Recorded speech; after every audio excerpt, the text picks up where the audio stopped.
Imagine looking in the mirror just 30 days from now and not even recognizing who's staring back.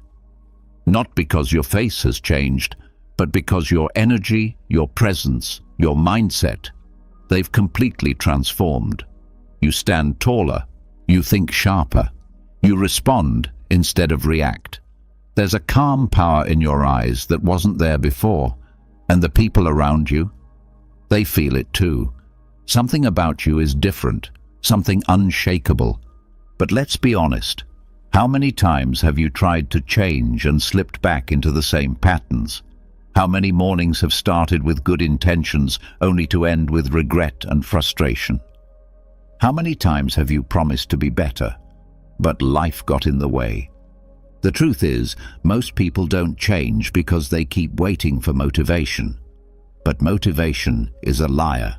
Real transformation begins with one decision: to train like a Stoic, to stop chasing comfort, to start choosing discomfort, intention, discipline, and reflection every single day. What you're about to learn isn't a list of self-help tricks. These are 15 ancient Stoic practices, raw, real, and rare. They are uncomfortable but powerful, simple but transformative. If you do them for just 1 month, you will not be the same person. Not mentally, not emotionally, not spiritually.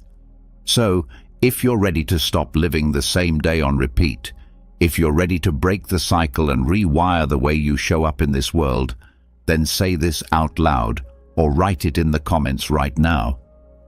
Starting today, I train like a Stoic. I will be unrecognizable. This isn't just a sentence. It's your new identity beginning to form. Repeat it. Believe it. Become it. Because after the next 30 days, you're going to look back at who you used to be, and you won't want to go back. Number 1. Embrace daily discomfort on purpose. Most people spend their lives chasing comfort. A soft bed, a warm shower, a full belly, a cozy chair. But ask yourself this: has comfort ever made you stronger? Has it ever made you fearless? Has it ever prepared you for the storms that life throws without warning? No, comfort doesn't make warriors. Discomfort does. Every morning, before the world tells you what to do, choose your discomfort. Not as punishment, but as practice. Take a cold shower.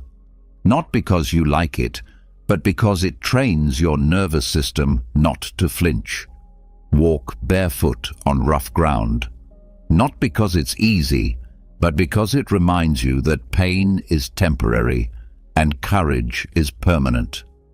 Fast until noon. Not to starve yourself, but to realize that hunger is just a signal, not a command. This is what the ancient Stoics did. Epictetus, born a slave, walked with a limp his whole life. Musonius Rufus, forced into exile again and again, yet never lost his composure. Why? Because they practiced hardship voluntarily, daily. They didn't wait for suffering to show up at their door. They went out and met it. Not to suffer, but to prepare, because life, sooner or later, will test you. The question is, will you be ready? Will you crumble at the first sign of difficulty, or will you stand tall, already trained in the fire of your own will? This is not about being extreme. It's about being intentional. Just one act of chosen discomfort every morning. That's it. One moment where you push your edge, where you prove to your mind that you are in control, not your cravings, not your fears, not your need for ease. Most people wake up and immediately seek pleasure, coffee, scrolling, silence, warmth. But the Stoic wakes up and seeks strength. Here's what happens when you do this every day for 30 days. Discomfort becomes normal. And comfort? it loses its power. You stop being afraid of hard things. You stop complaining when life gets messy. You start walking through challenges with calm, with courage, with command. Think about it. If you train your body to handle the cold, then when the winds of stress hit you at work or in relationships, your mind stays steady. If you train yourself to fast, then when life withholds something from you, love, money, support, you don't fall apart. If you carry something heavy every morning, then when responsibilities weigh on you, your spirit doesn't break. Discomfort isn't the enemy, it's the gym for your character. So starting tomorrow, pick your pain, not randomly, but mindfully. Say to yourself, this moment is mine. I will train discomfort before it trains me. Maybe it's 10 push-ups on the cold floor. Maybe it's holding a plank for a minute longer than you want to. Maybe it's just taking the longer route to work on foot. It doesn't matter how big or small. What matters is that it's real, that it makes you uncomfortable, but stronger. And when it gets hard, and it will, don't say, this hurts. Say, this is training. Say it again and again, until your mind stops running and your soul steps forward. Because once you do this every day, you'll stop asking for an easier life. You'll start becoming the person who can handle any life. And that, right there, is when everything changes. Number 2, practice ego death in conversation. You know that moment when someone says something wrong, completely wrong, and your whole body wants to correct them. Your mouth starts to open. Your heart starts to race. You feel that pull. I have to say something. I have to be right. But do you? Let's tell the truth. Most arguments aren't about truth. They're about ego. They're about proving, showing, protecting.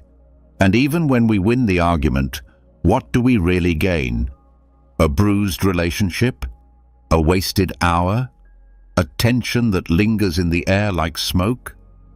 The Stoics saw this trap clearly. Epictetus once said that it's better to keep your peace than to win the point. Marcus Aurelius wrote, "You don't have to turn this into something. It doesn't have to upset you." These men weren't passive. They were powerful. But their power didn't come from domination. It came from detachment. And that's what this practice is about. Letting go of the need to be right. Just once a day, choose to let someone else have the last word, even when they're wrong, especially when they're wrong.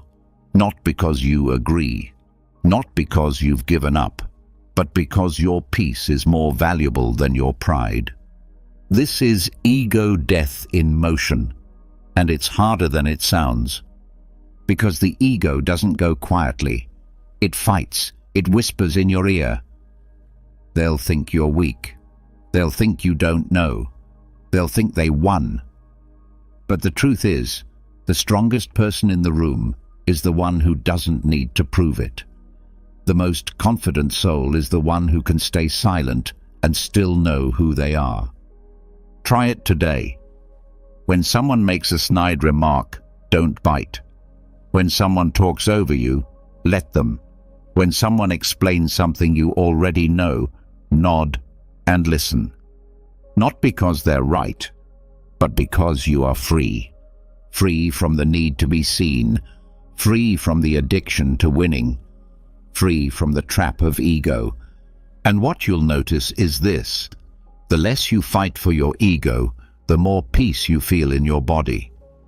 Conversations become lighter. Your chest stops tightening. Your mind stops rehearsing comebacks. You stop carrying around the weight of every argument you should have won. This is not weakness. This is discipline. It's saying, I don't need to defend myself today. I know who I am. And little by little, you rise above the noise. People start to feel something different in you, a kind of stillness, a kind of quiet strength, a kind of depth that doesn't come from knowing more, but from needing less. You start becoming someone others trust, not because you always speak, but because you know when not to. That's what ego death gives you: serenity, humility, space. So try it every day. Let someone else have the last word. Then breathe, smile, walk away without tension in your spine. You don't need to be right every time. You just need to be unbothered. And that, right there, is the mark of someone who's becoming unrecognizable in the best possible way. Number 3. Take the view from above before sleep. Before you close your eyes tonight, before you drift off into sleep and carry the weight of your day into your dreams, do this. Zoom out. Start in your room. Picture yourself lying there, in that one bed, in that one moment. Now rise a little higher. See your house from above. You're one small figure inside a structure of bricks and beams. Then go higher still, your street, your neighborhood. All the lights, all the people, each wrapped in their own worries and routines. Keep going. Your city, your country, the shape of continents, the curve of the planet. And then, space. Now you're looking at Earth itself, spinning quietly, floating in the dark.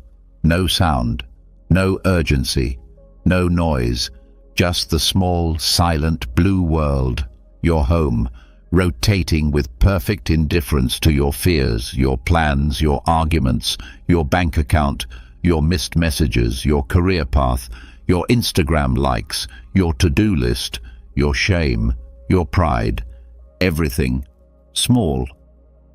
This is what Marcus Aurelius practiced almost every night. He called it the cosmic perspective. Because when you see life from above, from way above, something magical happens. Your problems shrink. Your mind settles.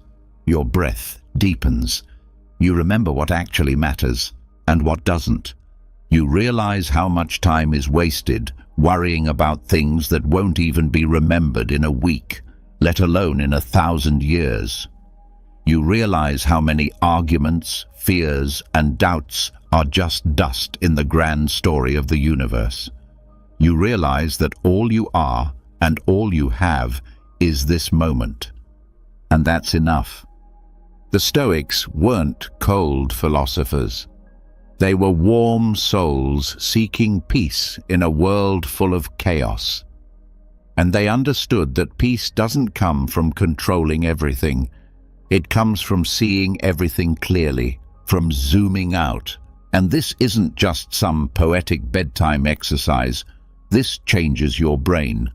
Science has shown that when you shift your focus to something bigger than yourself, your stress hormones drop. Your emotional system resets. Your nervous system calms down. It's like tucking your soul into bed. So tonight, before you fall asleep, don't scroll, don't analyze, don't overthink. Just lie down, close your eyes, and rise. Rise above your body, above your day, above your story. Let yourself feel small, not in a way that shrinks you, but in a way that frees you. Because when you realize how vast this life is, how wide the world is, how ancient the stars are, the drama of today loses its grip. You stop clenching, you stop chasing, you stop needing so much. You just rest. And in that resting, you grow, not by force, but by perspective. This is how you end your day like a Stoic. Not with regret, not with noise, but with awe. So tonight, try it. Rise above, let go, and sleep with the stars watching over you. Because once you start seeing life from above, you stop being controlled by what's beneath you. Number 4, plan your month in reverse. Most people create their calendars with lists of things to do, meetings, goals, workouts, habits, appointments, tasks. And there's nothing wrong with that. But the Stoic path is different. It doesn't just ask, "What will you do?" It asks something much deeper. What will you refuse to become? This is reverse calendar planning. Instead of planning what to chase, you decide what to avoid. Instead of focusing on how to get more done, you focus on how to stay undisturbed, unshaken, and unmoved by the noise of the world. Because let's be honest, most of our suffering doesn't come from not doing enough.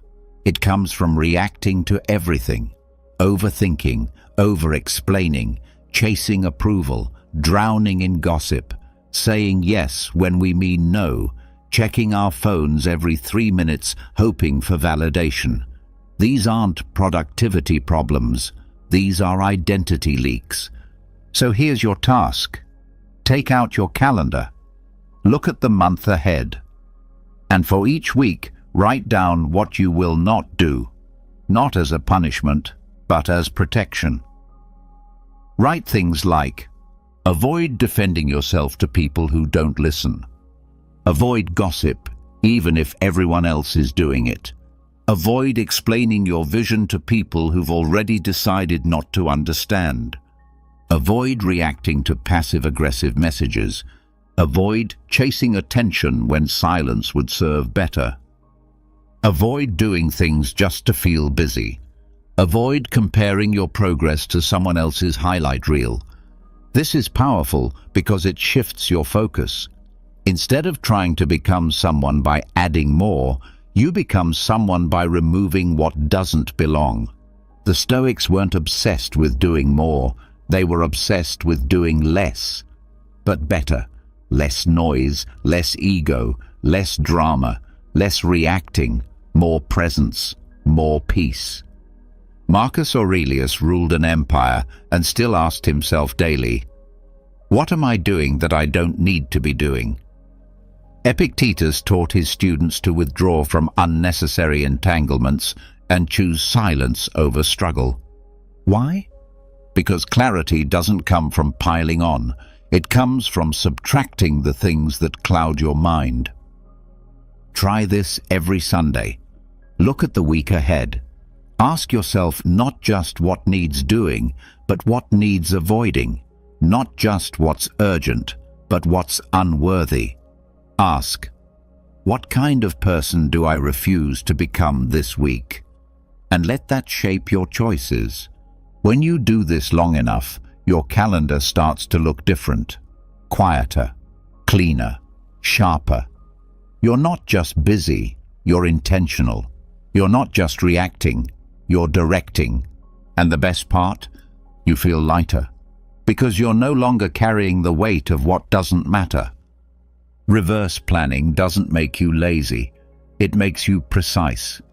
It turns you into someone who doesn't waste energy on the petty, someone who doesn't drain themselves explaining or defending, someone who stops letting the world decide what deserves your focus. That kind of person becomes unrecognizable because in a world addicted to doing more, you will stand out by doing less and being infinitely more. Number 5. Eat one meal each day in complete silence. No scrolling, no music, no talking, no distractions. Just you, your food, and your awareness. That's it. Sounds simple, right? But wait until you try it. You'll feel the urge to reach for your phone. You'll think of something to check, a song to play, a thought to share, anything to fill the quiet. Because silence makes most people uncomfortable. But that discomfort, that's where the transformation begins. The Stoics believe that attention is the seed of wisdom. If you can't sit with your own thoughts over a simple meal, how will you sit with discomfort, conflict, or deep reflection? If you can't eat in silence, how will you ever listen to what your life is trying to tell you?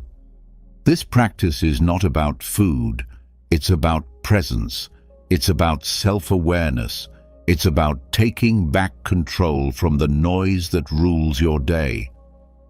So choose one meal, any meal, every day, and turn it into a ritual of silence. Sit down, put your phone away, turn everything off. No stimulation, just sit with the food and pay attention. Notice the colors, the texture, the flavors, the temperature, the chewing, the swallowing, the breath in between bites, the thoughts that come up when you can't distract yourself, the feelings that surface when there's nowhere to run. This is where you meet yourself, not the busy version of you, not the social version, but the real version, the one beneath all the noise. Most people eat for comfort, or out of boredom, or stress, or habit, rarely out of presence. But when you remove the noise, something powerful happens. You start to feel again. You start to listen. You begin to eat only what your body needs. You slow down. You chew with care. You stop before you're stuffed. You begin to notice which foods energize you and which ones drain you. You begin to know yourself. And there's something else. It sharpens your ability to be present in the rest of life. The same focus you build at the table follows you into conversations, work, relationships.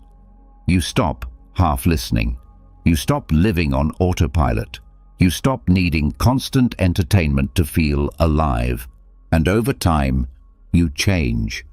You become more centered, more grounded, more aware. People notice it. You say less, but what you say carries weight. You seem calmer, clearer, more in control, not because you're trying to be, but because you've trained your attention like a blade. One silent meal a day, that's it. Not a diet, not a productivity hack, a sacred pause. The Stoics weren't just about big philosophies. They were about small, repeated disciplines that change the shape of a life. Silence is one of them, and food is a perfect place to begin. So today, try it. Just once. Sit down. No screens, no words, just you and the moment. Let the silence speak. Because when you can sit in silence without needing to escape it, you're not just feeding your body anymore, you're feeding your soul. Number 6, show silent gratitude to those who test you. It's easy to be grateful when things go right, when someone is kind, when life flows smoothly, when people praise you, support you, understand you. But that's not where true growth happens. True growth starts when things go wrong, when someone frustrates you, mocks you, insults you, interrupts you, misunderstands you. That's the real test, and that's the moment when a Stoic doesn't lash out. They say thank you, not out loud, not with sarcasm, but quietly in a private notebook. One sentence, one sacred practice. Thank you for the opportunity to train my patience. It sounds strange at first. Thank someone who disrespected me. Be grateful for someone who made my day harder. Why would I do that? Because the Stoic sees life differently. The Stoic understands that enemies are instructors, that difficult people are mirrors, that every insult, every annoyance, every emotional jab is a gift, an invitation to train. Train what? Patience, control, humility, stillness, the exact qualities that make someone unbreakable. Think about it. What shakes you the most? Is it the delay in traffic, the rude tone from a coworker, the passive-aggressive comment from someone close to you? These aren't accidents. These are weights sent to the gym of your soul. You can curse them, or you can lift them. The Stoic lifts. So every time someone frustrates you today, don't react. Don't retaliate. Instead, hold your response. Breathe. Then later, open your notebook and write just one line of gratitude. Not to fake it, not to deny your feelings, but to redirect them. Because once you train your brain to associate discomfort with growth, you become impossible to offend. That's the goal. Not to live in a world without problems, but to become the kind of person who doesn't fall apart when they appear. The kind of person who thanks difficulty instead of fleeing from it. This isn't about weakness, it's about control. It's easy to snap, easy to complain, easy to gossip, but it takes strength to stay calm. It takes wisdom to thank the very person who challenges your peace and use that challenge to grow deeper into it. Do this for 30 days. Every time someone gets under your skin, write their gift to you. Thank you for the opportunity to practice forgiveness. Thank you for showing me where I still react. Thank you for helping me test my ego. Thank you for sharpening my discipline. Thank you for reminding me that I still have work to do. This will change your posture.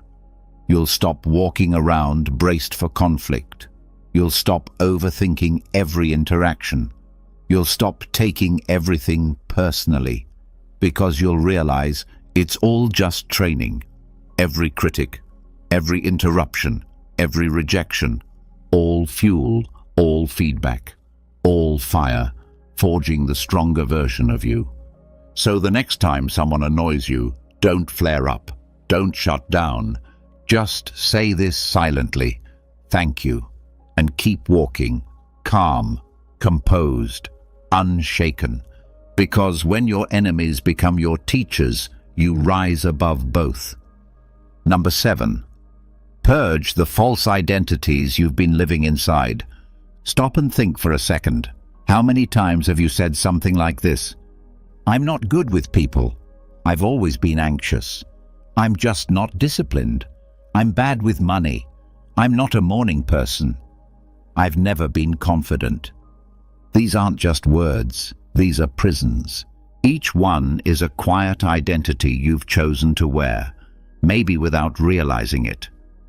And every time you repeat it, even silently, it wraps tighter around your life. Not because it's true, but because your mind believes what you tell it over and over again. This is why the Stoics didn't just train thoughts, they trained identity. Epictetus said we are disturbed not by things, but by our views of things. And the most dangerous view is not of the world, it's of ourselves. So today, you're going to do something that will feel strange, maybe even emotional. You're going to purge the old you. Set aside 30 quiet minutes. Grab a pen, sit down with honesty, and write. Every label you've carried that limits you, every role you've clung to that causes you pain, every story you've been telling yourself that keeps you small, get it out. No filters, no shame, just truth. Write, I'm bad at relationships. I always mess things up. I need people to like me. I'll never be successful. I'm just not lucky. I'm not strong enough. I don't deserve more. Empty your mind onto the page, let the poison rise to the surface, and then burn it. Yes, burn it, or delete it, rip it, destroy it, symbolically, completely, and without hesitation. Because those identities are not facts. They're stories, and stories can be rewritten. The Stoics believed suffering comes not just from what we face, but from what we believe we are in the face of it. If you believe you're fragile, life will break you. If you believe you're powerless, you won't fight. If you believe you're small, you'll never step into your real strength. But once you strip away those old labels, something amazing happens. You start to feel clearer, lighter, freer, like someone just handed you the pen to your own life again. Now, don't misunderstand. This doesn't mean you suddenly become perfect. It means you stop being chained by lies. It means you stop saying things that keep you stuck. It means you begin to choose who you become, instead of repeating who you've been told you are. This isn't about pretending, it's about reclaiming. You're not here to be a collection of excuses wrapped in insecurity. You're here to grow, to evolve, to rise above the identities that were never truly yours. So purge them, all of them. And when the page is empty, sit in the silence that remains. In that silence is the real you, unlabeled, unafraid, untamed. And from that silence, speak something new, one phrase, one identity. Say it softly. I am not my past. I am becoming my future. Repeat it every day and let it guide you forward. Because the moment you burn the false labels, you stop living as a character and start living as the author. Number 8. Practice the living statue drill every day. For 1 hour, just one, become something ancient, something calm, something still. Move slowly, speak less, breathe deeply. Imagine you're being observed by the gods or by your highest self. Imagine every movement, every glance, every breath is part of a sacred performance. You are the statue come alive, but barely. This isn't performance for attention. This is performance for presence. It might sound odd at first, maybe even theatrical, but this was a real practice, borrowed from the ancient Cynics and embraced by Stoics. Why? Because it trains stillness in a world that worships speed. It teaches composure in a world addicted to noise. It turns your entire body into a tool for mastery. We live fast, we talk fast, we react without thinking, we rush through moments without living inside them. The result? We become chaotic inside. Our nerves are fried, our minds jump from one worry to the next. We get triggered easily, offended easily, exhausted constantly. The Stoic? The Stoic slows it all down. Pick any hour of the day.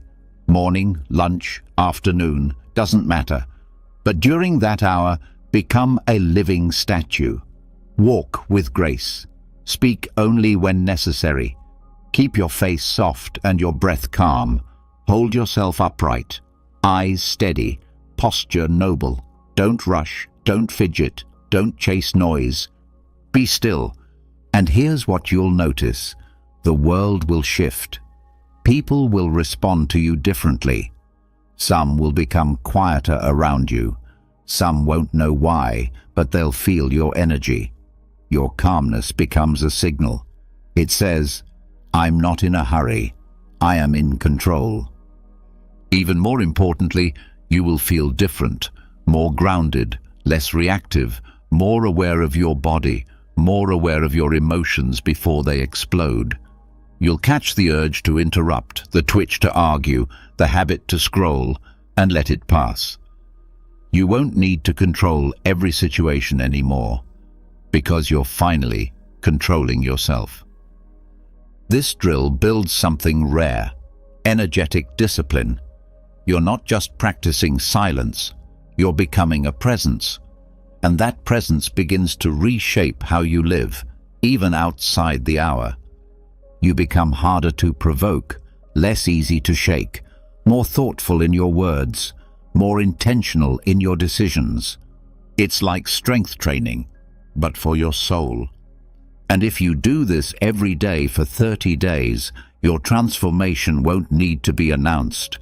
People will feel it. Without knowing why, they'll sense something has shifted. You're calmer, quieter, more powerful in your restraint.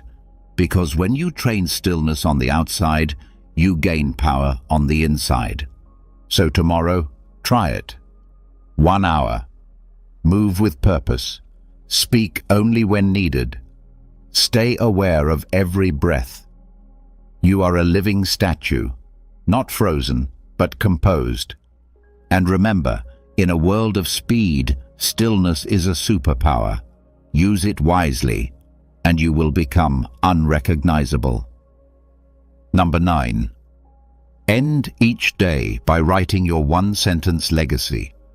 Before you go to sleep tonight, after the noise of the day has quieted down, ask yourself one powerful question. If I died tonight, let them say I was today. Then fill in the blank. Just one sentence, one line, one moment of truth. This isn't about fear. It's not about being morbid. It's about clarity. It's about direction. It's about choosing who you are becoming on purpose. Marcus Aurelius, Emperor of Rome and one of the most powerful men in history, wrote often about death, not to depress himself, but to sharpen his focus. You could leave life right now. Let that determine what you do, say, and think. He understood something most people ignore, that death isn't the enemy. Distraction is. Most people live on autopilot. Days blur together, weeks vanish, months disappear. And then suddenly we wake up and wonder why we still feel empty. The Stoic doesn't wait for a crisis to find meaning.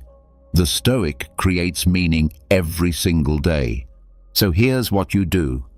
Each evening before sleep, grab a notebook or open your notes app. Reflect on the day, not just what you did, but how you showed up. Then complete this one sentence. If I died tonight, let them say I was honest today. If I died tonight, let them say I was patient today. If I died tonight, let them say I was kind today. If I died tonight, let them say I was fearless today. If I died tonight, let them say I was present today. It only takes 1 minute, but it forces you to see yourself clearly, not your plans, not your goals, not your intentions, your actions. Because that's what legacy is. Not the dream of who you hope to become, but the truth of how you lived today. And once you do this daily, something begins to shift. You start living forward. You start acting in alignment with the kind of person you want to be remembered as. You stop wasting time on petty arguments. You stop saying things you don't mean. You stop putting off what matters. Instead, you wake up with purpose and end the day with reflection. It's not about perfection. Some days you'll write, if I died tonight, let them say I tried to be better today. And that's okay. That's the point. The power isn't in the sentence, it's in the honesty. Because when you look at your day through the lens of legacy, your excuses fade, your ego softens, your values rise, and little by little, day by day, sentence by sentence, you become the person worth remembering.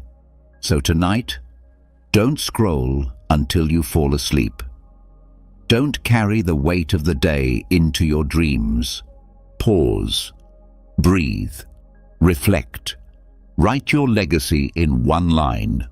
Because one day, that sentence won't be practice, it'll be real, and you'll want to know that you lived like it mattered. Number 10. Disrupt your inner narrative with one powerful phrase. This is training. Your mind is always telling a story, quietly, constantly. Every situation, every delay, every inconvenience, it wraps it in meaning. The traffic jam, this is unfair. The rude customer, why me? The unexpected expense, just my luck. The emotional meltdown, I can't take this anymore. And just like that, without even noticing, you start living like a victim in your own life, as if the world is attacking you, as if life owes you comfort, as if every challenge is a punishment. But what if it's not? What if every single moment, especially the annoying, painful, chaotic ones, wasn't personal sabotage, but personalized training? This is the shift. the Stoic shift, and it begins with 4 words. This is training. Say it when you're stuck in traffic. Say it when someone cuts you off mid-sentence. Say it when your plans fall apart. Say it when your heart feels heavy for no clear reason. This is training. And watch what happens. The emotion doesn't disappear, but it softens. Your posture straightens. Your breath returns. Your mind clicks into gear, not panic, not pity, but purpose. You stop resisting reality, and you start responding to it. Marcus Aurelius wrote, "The impediment to action advances action. What stands in the way becomes the way." He didn't just mean big life obstacles, he meant the daily ones, the tiny frustrations, the invisible annoyances. These are your gym. These are your weights. These are your drills. Flat tire? This is training. Criticism at work? This is training. Didn't sleep well? This is training. Someone misunderstands you? This is training. Everything feels off today? This is training. It's all part of the curriculum. And when you view life this way, you stop needing it to be easy. You stop waiting for the perfect day to show up fully. You stop crumbling under pressure and start rising inside it. This isn't about being fake positive, it's about being purposeful. You're not denying the discomfort, you're assigning it value. And this matters because the story you tell yourself is the life you live. Complain in your mind, and the world becomes unbearable. Train your mind, and the world becomes your dojo. So, starting now, make this phrase your mental default. Write it on your mirror. Set it as your phone background. Whisper it when your nerves spike. Shout it, silently, when everything goes wrong. This is training. Because it is. Life isn't trying to break you, it's trying to build you. And the faster you realize that, the faster you grow. So catch your next complaint, interrupt it, replace it, and let your life become what it was always meant to be. Not easy, but meaningful. Not perfect, but powerful. Not soft, but sculpted. This is training. Live like it. Number 11. Fast from one emotion once a week. Every week, pick one emotion that owns you, not just visits you, but controls you. The one that shows up the fastest, speaks the loudest, and lingers the longest. Maybe it's irritation. Maybe it's envy. Maybe it's anxiety. Maybe it's the need to be liked. Maybe it's that sudden flash of anger when things don't go your way. Pick it, name it, and then fast from it, just like you would with food. But this time, instead of sugar or caffeine, you're cutting off your addiction to that emotion for 24 hours. This isn't suppression. You're not pretending it doesn't exist. You're just choosing to observe it instead of indulge it. You're saying, I see you, I hear you, but I'm not feeding you today. That's it. The Stoics understood that most people aren't enslaved by events, but by their emotional reactions to those events. Epictetus said, "It's not things that upset us, but our judgments about them." And most of those judgments are fueled by habits we don't even know we have. So when you fast from an emotion, you're breaking the automatic loop. You're rewiring the space between trigger and reaction. You're putting your hands back on the steering wheel of your nervous system. Let's say you choose irritation. Every time it rises, someone talks too loudly, something takes longer than expected, a plan changes. Just pause, breathe, watch it rise, but don't act on it. Don't speak through it. Don't let it write the script. Just watch. Or maybe it's envy. Every time you see someone's life looking shinier than yours, Notice the sting. But don't follow it. Don't scroll. Don't spiral. Don't start the "why not me" narrative. Just breathe. Observe. Release. Or anxiety. Every time your chest tightens or your mind jumps ahead into worst-case scenarios, catch it. Label it. But don't feed it. You don't need to solve it. You just need to stop reinforcing it. Here's what happens when you do this once a week. Your mind slows down. Your nervous system starts to trust you again. You begin to separate you from your emotions. And that is freedom. You realize you can have anger without being angry. You can feel anxiety without becoming anxious. You can witness envy without becoming bitter. You stop identifying with every emotion that passes through you and instead start treating them like weather, real, present, but temporary. And with each emotional fast, you build a kind of invisible armor, not coldness, not detachment, but control, calm, clarity. This is emotional sobriety. This is what power looks like on the inside. So once a week, choose your fast. Announce it to yourself. And when the emotion rises, meet it with awareness, not reaction. Because the Stoic doesn't run from emotion. The Stoic trains it, shapes it, owns it. And that kind of mastery doesn't shout. It just walks through storms without getting wet. Number 12. Begin each morning as if you're living on borrowed time. The alarm rings. Another day begins. And for most people, the mind immediately starts racing. What needs to be done? What went wrong yesterday? What they're dreading today? It's a routine, a loop, a kind of sleepwalking with eyes open. But not the Stoic. The Stoic begins the day with a simple sentence that changes everything. This day is a gift I didn't earn. Say it out loud. Whisper it before your feet hit the floor. Feel the weight of it, not heavy, but sacred. Because it's true. You didn't earn this day. No one promised it. No contract was signed. You were not guaranteed this breath, this sunrise, this beating heart. And yet, here it is, given to you, undeserved, precious, unrepeatable. The Stoics called this memento mori, remembering death. Not to be dark, not to be grim, but to be awake. Because nothing sharpens gratitude like the realization that time is slipping away. And nothing deepens presence like knowing that nothing is guaranteed. When you live like this, day is borrowed. Everything changes.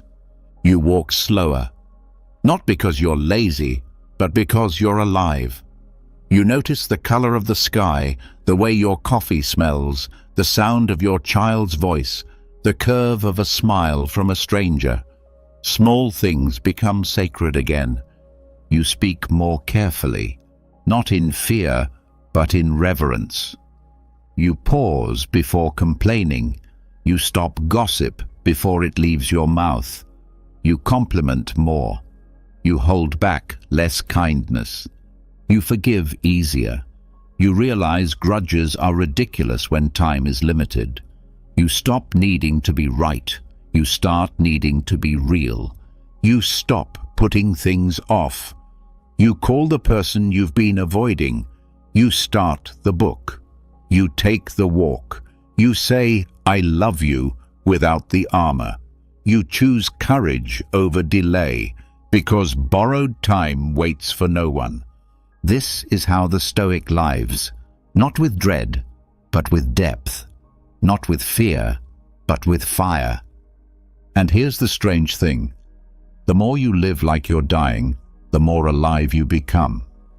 The more vivid everything feels, the more grateful you are, the more radiant your presence becomes to everyone around you. People will start to ask, What changed? Why do you seem so calm, so present, so alive? And you won't need to explain, because the truth will be written in how you carry yourself, in the way you treat every hour like gold, in the way your eyes meet the moment without needing to rush past it. So tomorrow morning, before you do anything, stop, breathe, say it again. This day is a gift I didn't earn. And then live like it, because you don't know how many more you'll get. And that's not a reason to fear. It's the greatest reason to fully show up. Number 13. Practice role reversal empathy once a day. Someone frustrates you. They speak sharply. They ignore your effort. They interrupt you, judge you, disappoint you. Your first instinct? Defend, blame, push back, maybe even get even. That's the natural reaction. Fight to reclaim your place, your pride, your power. But the Stoic doesn't react naturally. The Stoic responds intentionally. And one of the most powerful responses is also the rarest: empathy. Not surface-level empathy, not a polite smile or forced, "it's okay." True empathy, role reversal empathy. Here's how it works. Once a day, when someone tests your patience, don't just brush it off. Don't pretend you're above it. Instead, go deeper. Stop, breathe, then mentally switch places with them. Step into their shoes. Live in their skin for 1 minute. Imagine their stress, their fears, their regrets, their pressure, their fatigue. Ask, what kind of pain could lead to that tone? What kind of fear might hide behind that arrogance? What pressure might be distorting their peace? This doesn't excuse poor behavior. It explains it. It doesn't justify mistreatment. It just frees you from becoming bitter. Epictetus taught that we must not be surprised by others' behavior, but understand it. He believed that once we see people not as villains, but as fellow travelers struggling through life's weight, we stop needing revenge, we stop needing control, and most importantly, we protect our own peace. Try this today. When the barista gets your order wrong and seems annoyed, pause. Maybe they're on their 3rd shift in a row. Maybe they just lost someone. Maybe they're holding back tears. When a coworker speaks over you in a meeting, pause. Maybe they're drowning in insecurity. Maybe no one listens to them at home. Maybe they just don't know another way to feel heard. When a loved one shuts down or lashes out, pause. Maybe they're afraid. Maybe they don't have the tools to say what they really feel. Maybe they're battling something you can't see. You don't have to agree with them. You don't have to tolerate abuse. You don't even have to say anything. But in that quiet moment of mental role reversal, you become soft-hearted without becoming weak. You release the weight of needing to control them, fix them, or punish them. You return to your center. And over time, something profound happens. Your heart gets stronger. Your mind grows quieter. You stop wasting energy on judgments. You stop burning fuel on frustration. You become the one who walks through conflict calm. Not because you're passive, but because you've practiced perspective. That's what Stoicism teaches. Power isn't just how loud you can be. It's how deeply you can understand without being pulled off course. So today, pick one moment, one interaction, and reverse roles. Because once you do, you stop being the victim of someone else's chaos and start becoming the master of your own. Number 14. Keep a daily loss ledger without self-pity. Every day something is lost. Maybe it's time, wasted in traffic, distracted by your phone. Maybe it's money, an unexpected bill, a poor decision, a bad investment. Maybe it's mood, anxiety that clouded your joy, anger that hijacked your peace. Maybe it's energy, drained by someone else's drama or your own overthinking. We lose things constantly. That's part of being alive. But the real damage doesn't come from the loss. It comes from how we interpret the loss. Most people attach meaning too quickly. This shouldn't have happened. Life is unfair. Why does this always happen to me? And just like that, a simple event becomes a deep emotional wound. We build stories around it. We blame others. We beat ourselves up. We carry the weight longer than we need to. The Stoics saw this pattern and broke it. They didn't mourn every loss. They acknowledged it, not with cold detachment, but with calm clarity. They understood a powerful truth. Life is not theft. Life is loan. Nothing you have is truly yours. Not your time, not your possessions, not even the people you love. Everything is on loan, from the universe, from fate, from time itself. And one day, it will be returned. Not because you did something wrong, but because that's the rule of the game. So, here's the practice. Start a loss ledger. Every evening, write down one thing you lost that day. Just one. And write it without emotion, without blame, without drama. Just the fact of it. Lost 45 minutes scrolling. Lost my temper for 30 seconds. Lost $40 on an unnecessary purchase. Lost focus in the afternoon. Lost an opportunity to speak my mind. Don't judge it. Just log it. This isn't about punishment. It's about awareness. You're not dwelling. You're documenting. You're learning. Because once you see what you're losing each day, you begin to live with more care, more precision, more reverence for the things you often take for granted. And here's the secret benefit. You become strangely calm. Loss stops feeling like betrayal. It starts to feel like life doing what life always does. Take back what it temporarily gave. You'll feel the change within a few weeks. You won't panic when plans shift. You won't spiral when someone leaves. You won't freeze when money disappears or mistakes are made. You'll breathe. You'll write it down. You'll move forward. Because you've trained yourself not to cling. The Stoics didn't ask for a world without loss. They trained for a mindset that could hold loss without collapsing. That's what this ledger builds, not coldness, but emotional maturity. So tonight, start with one line. One truth, one moment of release. And if it hurts, let it hurt. But don't let it own you. Write it, acknowledge it, close the book, sleep in peace. Because once you understand that life is not a possession but a permission, you stop resisting the flow and start moving with it. That's not weakness, that's wisdom.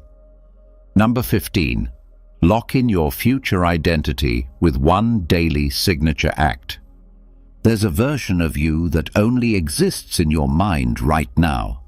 The version that wakes up early and clear-headed. The version that speaks calmly under pressure. The version that leads with purpose, walks with presence, and doesn't flinch when life throws punches. The version you want to become. Not someday, but now. But here's the truth. You don't become that version by wishing. You become it by doing one thing over and over again until it becomes non-negotiable. This is the daily signature act. One small, deliberate behavior you perform every single day.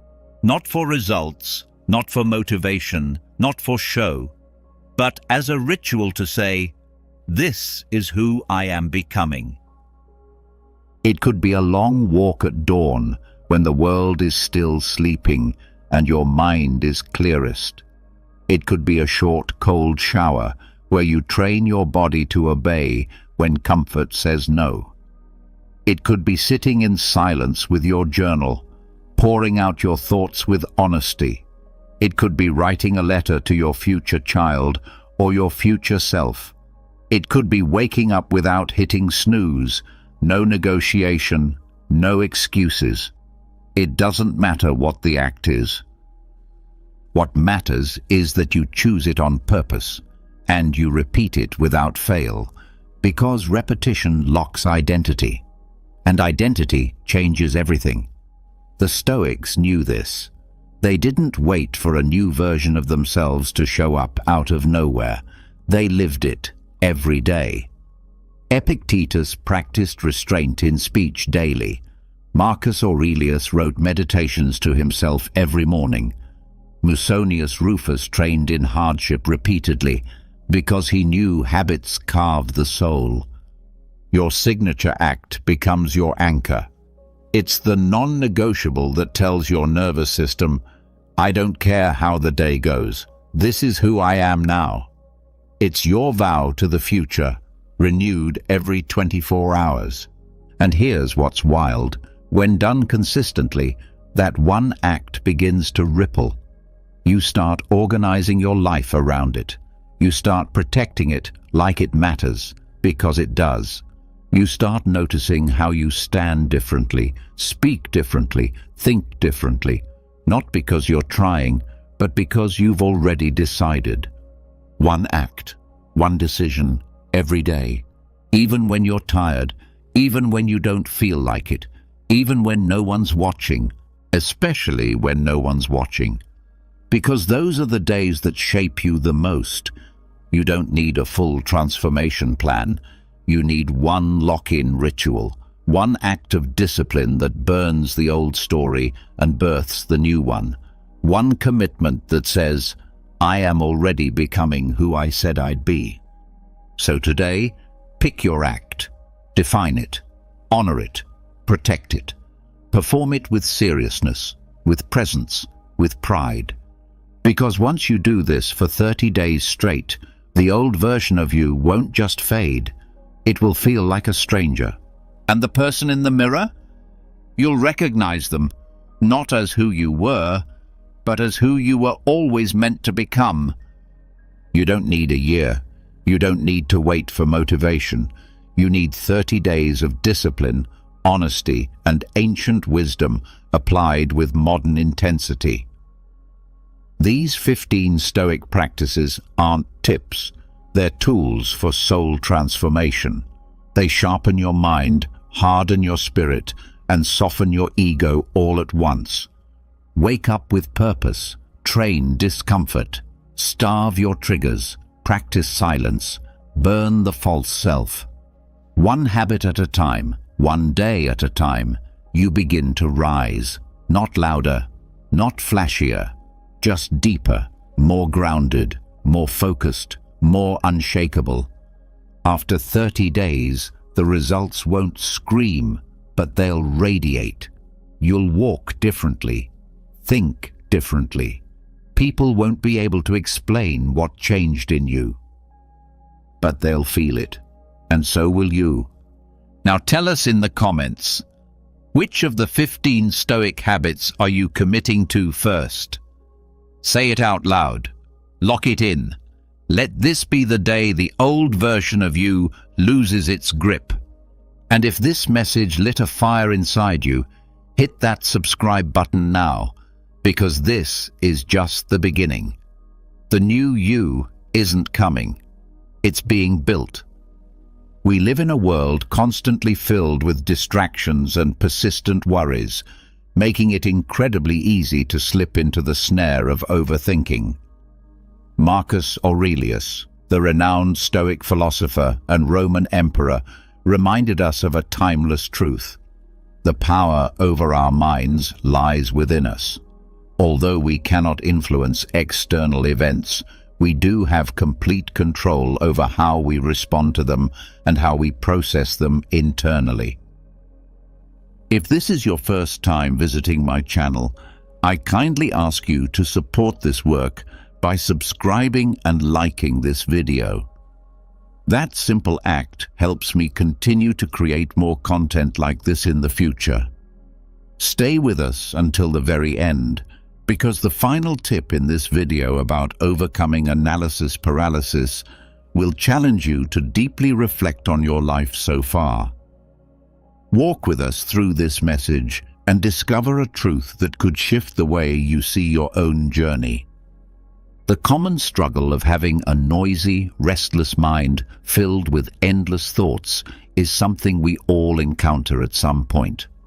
The frustration of feeling caught in an infinite loop of mental chatter, paralyzed by indecision, and overwhelmed by constant evaluation.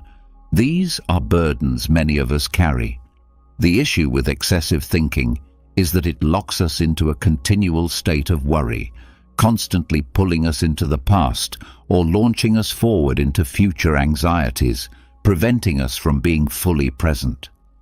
We find ourselves stuck in a mental spiral that blocks clear decision-making and robs us of inner peace. If you're searching for ways to break this exhausting cycle and reclaim your mental space, you're in the right place.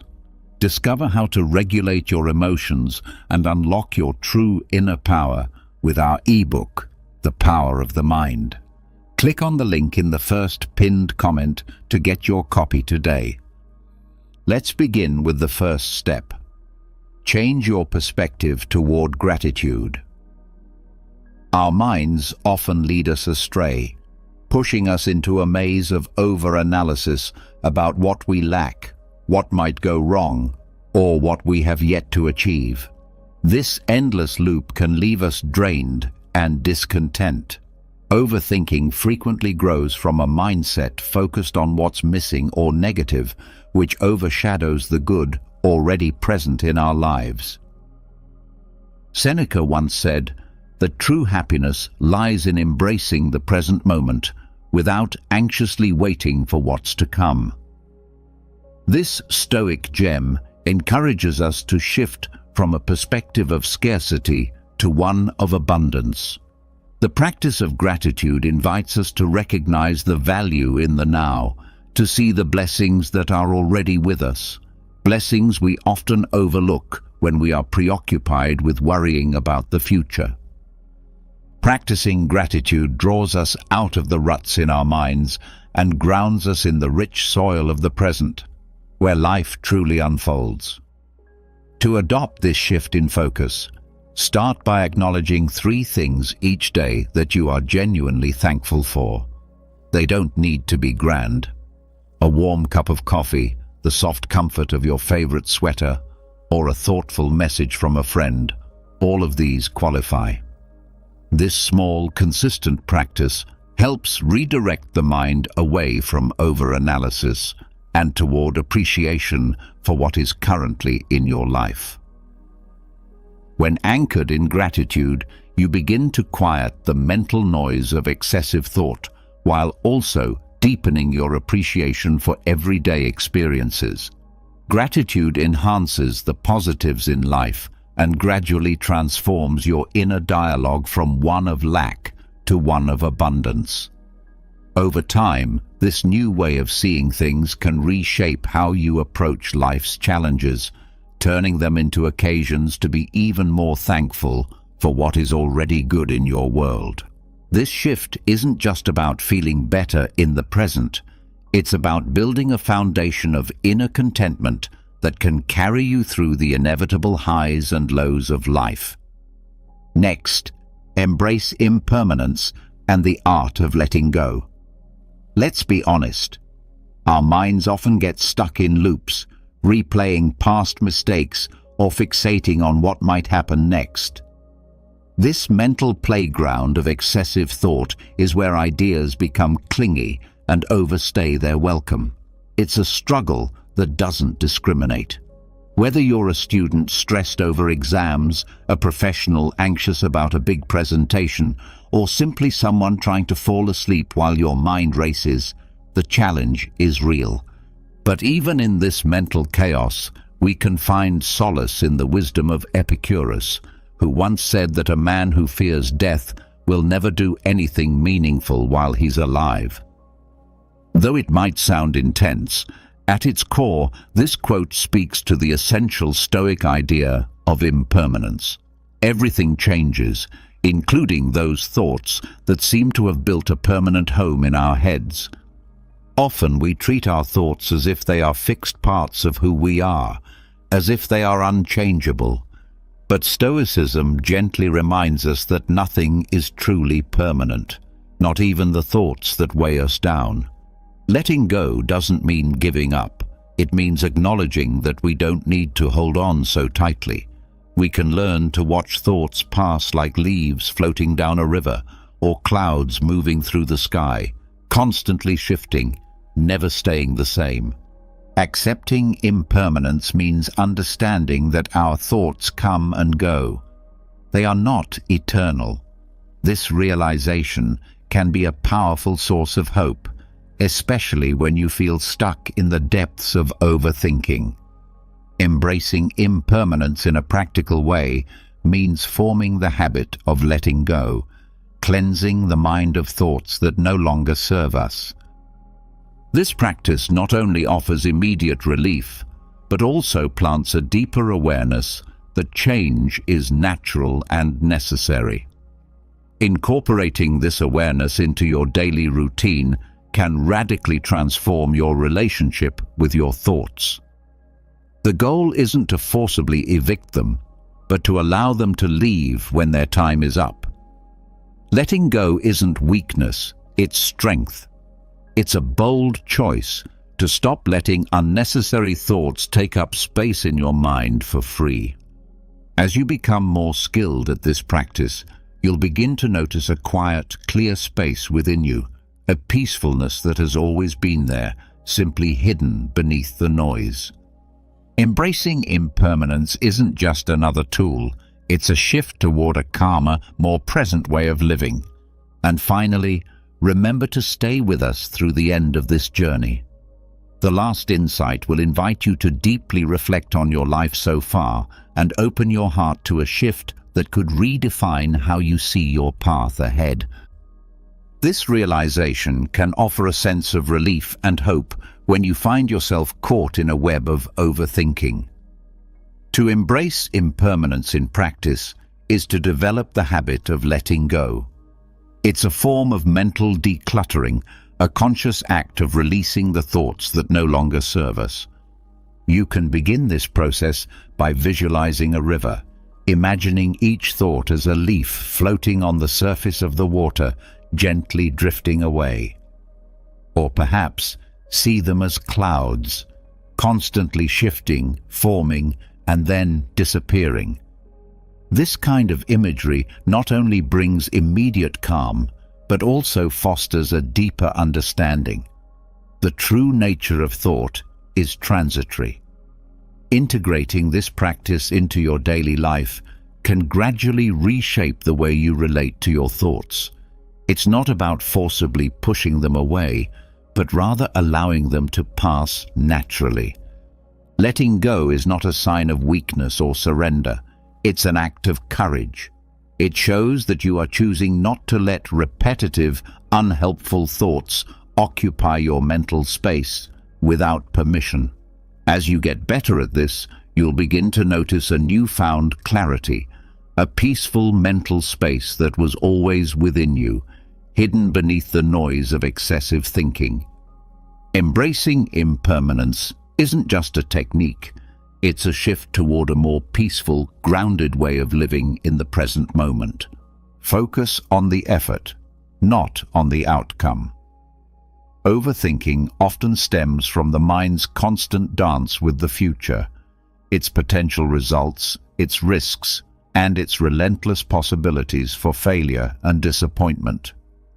This kind of forward projection can freeze us in fear, as we become consumed with the what-ifs and the consequences of our actions, rather than focusing on the actions themselves. We live in a world that is heavily result-oriented, where the ends frequently justify the means. This can lead us to believe that if success isn't guaranteed, then the effort isn't worth it. However, a powerful quote from Epicurus offers a clear directive. Don't explain your philosophy, embody it. Stoicism teaches us to focus our energy on our intentions and efforts rather than outcomes, because outcomes are often beyond our control. This doesn't mean we shouldn't have goals or dreams, but it emphasizes that the true worth lies in how we pursue them, the quality of our efforts, the sincerity of our actions, and the virtue with which we walk our path. Whenever you find yourself caught in the loop of overthinking about possible results, try redirecting your thoughts to the effort itself. Ask yourself, am I giving my best? Am I acting with integrity? Am I staying aligned with my core values? This mindset is all about being present in the process, showing up fully, doing the work, and knowing that's where your responsibility ends. Focusing on effort can liberate us from the burden of over-analyzing. It allows us to live in the moment and give our best without the looming pressure of future uncertainties clouding our experience. This change in mindset transforms every action from being merely a step toward a goal into a reflection of your character and dedication. When you shift your focus in this way, your journey ceases to be just a path to a destination and becomes a meaningful expression of living with purpose, where every step is a success in itself. These 3 strategies open the door to new insights. They help unlock hidden inner strength, build resilience, and equip you to navigate life's complexities with greater balance and perspective. Take control by redirecting your energy. Have you ever noticed yourself spiraling into a mental storm of what-ifs and worst-case scenarios, repeating the same worries over and over until you're completely drained? It feels like having 100 browser tabs open in your mind, each one blasting a different video at full volume, and there's no way to turn it off. This chaotic mental state is a hallmark of modern life, where the constant pressure to keep up with everything can trap us in a never-ending cycle of overthinking. But just as a cluttered desk needs tidying up, so does a cluttered mind. Redirecting your mental energy isn't just about achieving peace. It's about regaining control and quieting the endless noise of possibilities so you can actually experience the present. Seneca, another great Stoic thinker, expressed this wisdom beautifully when he said that true happiness lies in enjoying the present without anxious dependence on what the future might bring. This timeless advice becomes a guiding principle for regaining control by shifting your focus. Start by anchoring yourself in the present. Choose a single task, no matter how small, and commit your energy fully to completing it. This deliberate change in focus pulls you out of the whirlpool of what might happen and roots you in the only moment that's truly real, right now. The practice is simple, yet deeply impactful. Engage in something that requires your complete attention. It could be as basic as cleaning your workspace or taking a brisk walk. These small acts, when done with full presence, become powerful tools to refocus your mind and reclaim your mental space. These acts are grounded in the present. They don't belong to tomorrow or yesterday. By syncing your thoughts with what you're actively doing, you aren't merely distracting yourself. You're reclaiming control over where your mental energy flows. Remember, Stoicism is not about suppressing your thoughts. It's about learning to manage them. When you consciously choose where to place your mental focus, you're practicing a form of inner discipline. The aim isn't to completely banish overthinking. That would be an unrealistic goal. Instead, the purpose is to notice when your thoughts are no longer serving you and to equip yourself with the tools to gently redirect them. This is much like training a muscle. The more consistently you exercise this redirection, the stronger and more resilient you become. Over time, you'll find that the once overwhelming flood of excessive thoughts can, in fact, be tamed through deliberate action and a grounded presence in the here and now. Picture your overthinking as something external to you, like a force that doesn't originate from your core self, but instead looms in your mind like a thick fog on an otherwise bright and sunny day. It might begin with a single concern or thought, but it quickly expands, spreading across your mental landscape like a sudden storm. In our modern world, we are endlessly bombarded by information, like hail pelting down during that storm, and our minds become flooded with questions like, what if? What now? Or what could have been? Marcus Aurelius, the Stoic philosopher and Roman emperor, once said that the happiness of your life depends on the quality of your thoughts. This timeless wisdom introduces a powerful technique for managing overthinking, visualizing it as something outside yourself. This isn't about making your thoughts into enemies, but rather acknowledging that intrusive thoughts are not your essence. They are visitors, temporary and separate from your true identity. Imagine these thoughts as clouds drifting past a majestic mountain. You are that mountain, steadfast and unmoving, while the clouds pass by without changing who you are. How do you protect yourself from these mental intruders? Stoicism encourages us to observe them without becoming emotionally entangled. You might picture these thoughts inside a bubble and watch them float away from you. This mental exercise doesn't just lighten your mental load, it also strengthens your understanding that thoughts are fleeting. They only gain the power to disrupt your peace if you choose to hold on to them and grant them that authority. Practicing this form of visualization builds a mental reflex that helps you release these thoughts before they escalate into emotional storms. As you become more skilled at distinguishing yourself from the chaos of excessive thinking, it gets easier to recognize that you are not merely the sum of your thoughts. This awareness acts like a protective shield, like wearing earplugs in a loud, crowded place. It's a deliberate and continuous effort, one that strengthens with consistent practice. When you find yourself slipping back into overthinking, pause and visualize that thought as nothing more than noise, detached from your core self. Doing this isn't just a way to defend against mental clutter, it's a declaration that you're reclaiming your mental space and your inner peace step by step. Every time you apply this technique, you're enhancing your ability to stay calm and rooted, even amidst internal chaos. It's a reminder that you can find serenity, not by eliminating thoughts, but by changing your relationship with them. Stay connected with us on our Stoic Daily accounts on TikTok, YouTube, and other social platforms like Facebook, Instagram, and Twitter for more wisdom. Another powerful method to manage overthinking is to create a designated worry period. Worrying is part of the human experience.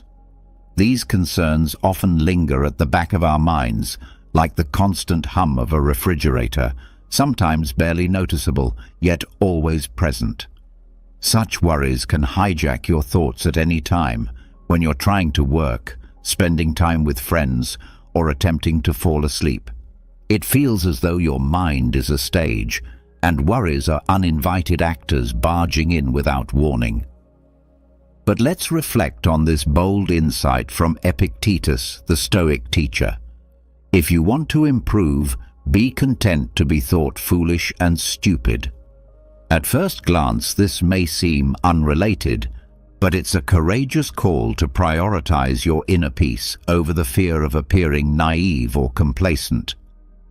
Creating a worry period is a strategic move. It gives your worries their moment on the stage, but only during a planned encore, not the main performance.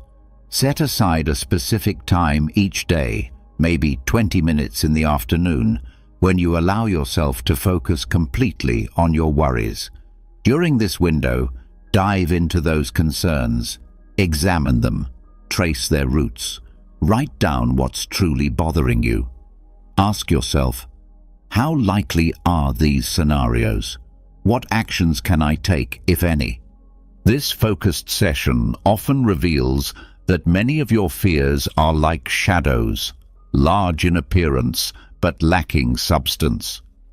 By confronting them intentionally, you strip them of their power. They lose the ability to lurk in the background, stealing your peace when you least expect it. Practicing this technique doesn't mean you give in to worry. It means you take control of when and how it enters your life. And with each passing day, as you consciously engage with your thoughts rather than letting them run rampant, you become more capable of navigating life with clarity, strength, and calm. Engaging in this deliberate practice helps train your mind to understand that there is a designated moment to worry, and that moment is not supposed to span across your entire day. When the set time for worrying is over, you move on with your day. You've acknowledged your concerns, given them a space to breathe, and now it's time to let them go. By compartmentalizing your worries this way, you reclaim control over your time and energy. The aim is not to eliminate worry altogether. That would be an unrealistic goal, but to contain it, thus minimizing its influence over your daily life. This method is like tidying up your mental space. It's about organizing your thoughts, placing each one where it belongs, and enjoying the serenity that comes with a clutter-free inner world. Often, you'll find that these concerns lose their intensity once they're not allowed to wander unchecked. Life begins to feel a bit lighter, a bit more bearable, and even more enjoyable. When overwhelmed by a storm of thoughts, break them down into manageable actions. Overwhelming thoughts can hit like an emotional avalanche, making us feel as if we're carrying the weight of a boulder on our backs. Our problems seem to carry the weight of the world, and we find ourselves buried under the thick fog of our own minds. This experience isn't unique to you. It's a shared part of being human, and it's intensified by the modern world's constant demands to excel in every area: work, relationships, personal development, and social image. This relentless pressure can leave us paralyzed by fear and indecision. But there's a way through. Marcus Aurelius, the Stoic emperor, once said, "The impediment to action advances action. What stands in the way becomes the way." This profound idea serves as the foundation for a vital technique, converting overwhelming thoughts into clear, actionable steps. When your mind is entangled with a massive worry or a complicated issue, don't try to solve it all at once. Instead, break it into smaller, doable tasks. Ask yourself, what is the next step I can take? Not the 10th, not the 5th, just the very next one. It might seem minor, but it's incredibly effective. By focusing on this one step, you redirect your energy from anxiety into productive motion. It's like working out a huge knot, loosening it strand by strand. This doesn't mean ignoring the complexity of your problems. It means tackling them with purpose, precision, and patience. Every small action builds momentum, and as you move forward, you'll look back and realize that what once felt like an immovable boulder is now just a collection of small pebbles. You've progressed, one step at a time. This approach cultivates patience, endurance, and faith in your ability to deal with difficulties. What once seemed impossible becomes something you've already moved past. Overthinking transforms into clarity and a sense of accomplishment. Sometimes, the key to escaping the maze of overthinking lies beyond yourself. Seeking wisdom outside your own mind is essential when you feel trapped in an endless spiral of thoughts. Often, our minds become so tangled that every attempt to think our way out only deepens the confusion. We try to solve the puzzle with the very thoughts that cause the problem, only to find ourselves stuck in a loop. This is the true essence of overthinking, a mental cycle that begins and ends within your own thought patterns, rarely offering clarity or escape. A wise man once gave his friend powerful advice. In all things, especially when they concern your own issues, seek counsel from others, because your own self-love can cloud your judgment. Simple yet profound, this insight reminds us that outside perspectives can serve as a guiding light through the murky waters of mental chaos. Stoicism encourages us to look beyond ourselves when we're caught in the loop of excessive thought. That insight might come from a trusted friend with a fresh perspective, a mentor offering experienced guidance, or even the timeless wisdom found in great books. In today's world, applying this principle is more important than ever. Reach out to those you trust and respect. It might be someone in your personal circle or a professional who can help you navigate your challenges. Sharing your thoughts not only clarifies them as you speak, but also invites constructive feedback, insights you might miss when lost in your mental storm. This approach offers more than just practical advice. It reminds us of the value of human connection. When we share our burdens, they often feel lighter.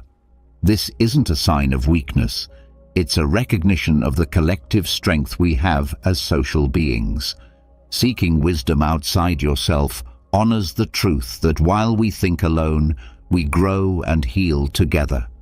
This is not about helplessness. It's about recognizing that collective wisdom and support have real power.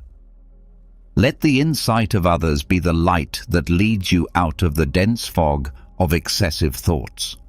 With each genuine conversation, the mental puzzle begins to feel less complicated, not necessarily because the problems have changed, but because you are no longer burdened by them alone.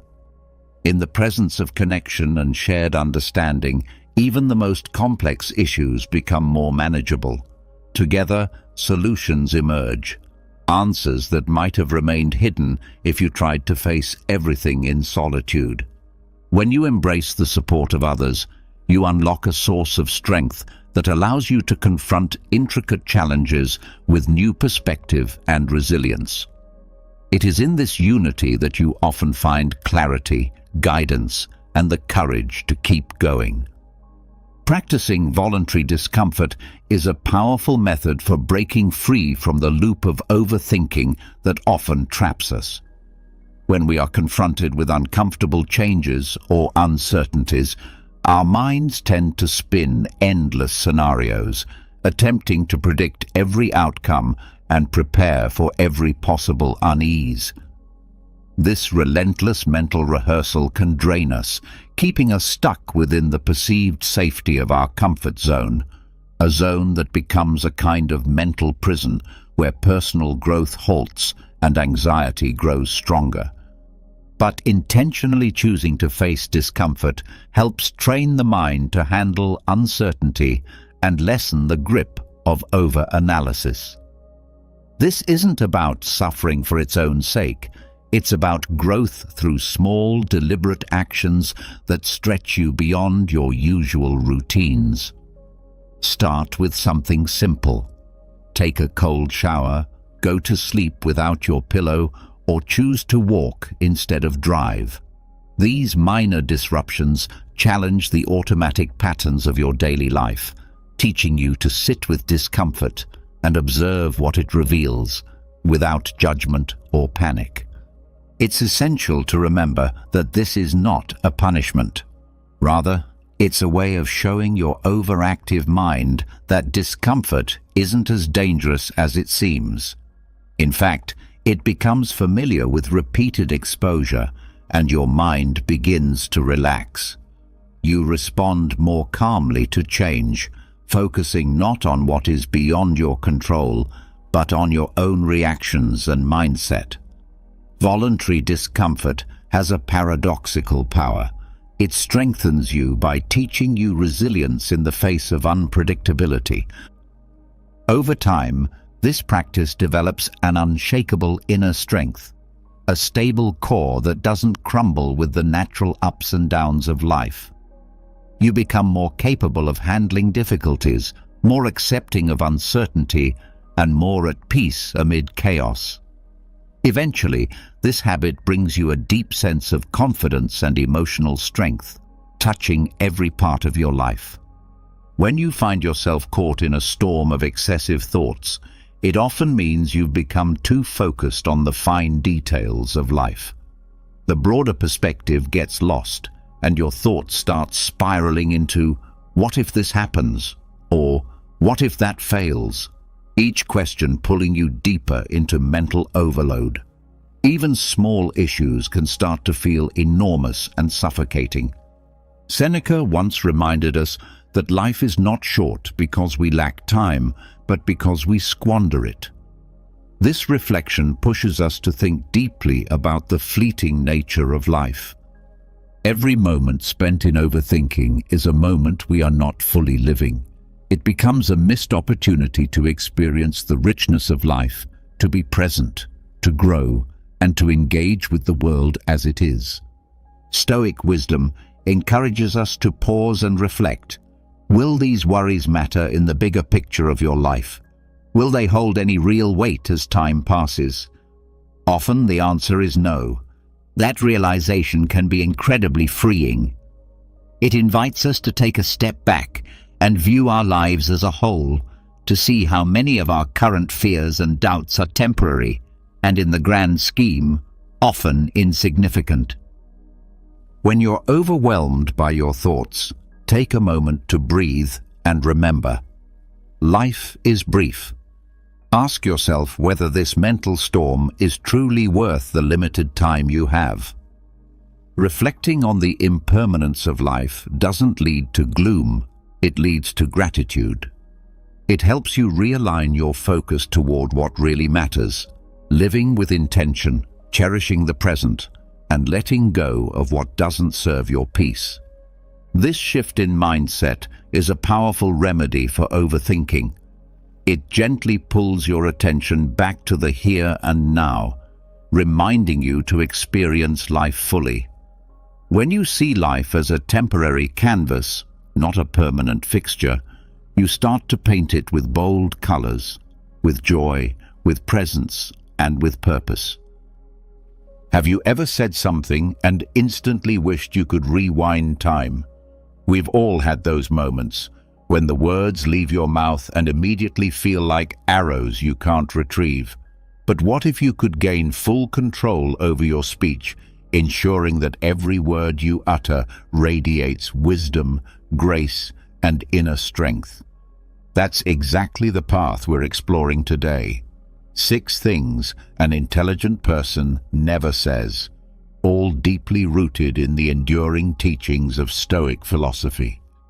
Stoicism reminds us that our words are far more than just sounds. They are outward expressions of our intellect and the values we hold. From steering clear of hollow bragging to understanding the quiet power of silence, these principles don't just refine how you speak, they shape your identity.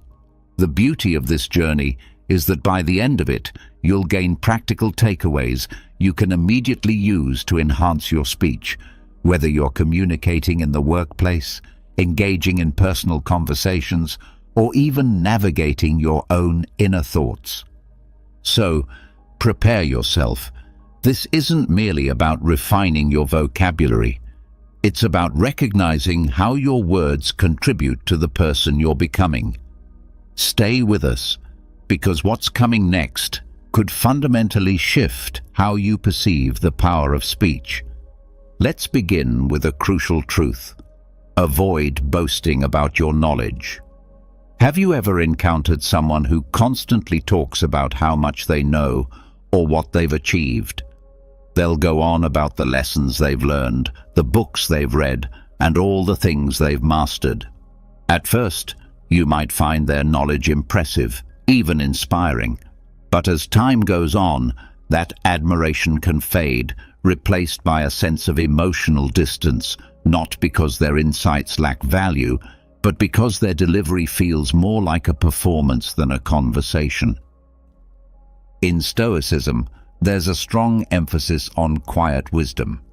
Marcus Aurelius once reflected that nature never boasts about what it creates, and we shouldn't take credit for our wisdom either. This isn't just a poetic notion, it's a way of living. I remember a story about a friend of mine, John.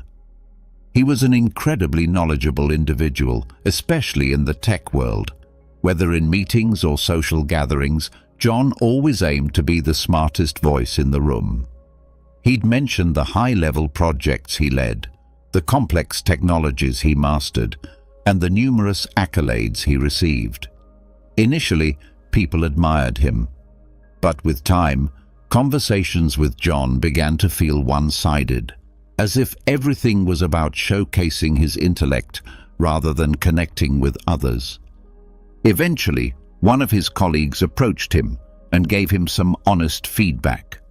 They told him that while his expertise was undeniable, the way he presented it often made others feel excluded. That moment was a wake-up call for John. He came to understand that his attempts to impress were actually creating distance between him and those around him. This is a pitfall many fall into without realizing. When you feel the urge to highlight your knowledge or accomplishments, pause and examine your intent. Are you sharing to genuinely contribute something meaningful, or are you seeking admiration and validation?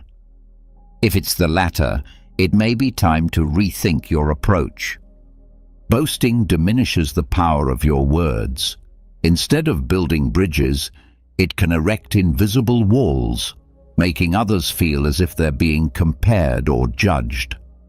What may have begun as an effort to inspire can end up alienating the very people you hoped to influence. Stoic philosophy offers a meaningful path forward.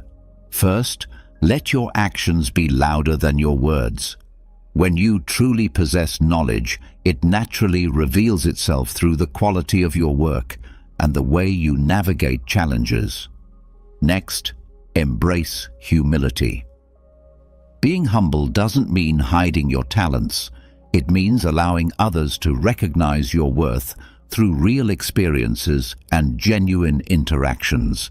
And finally, cultivate the habit of listening.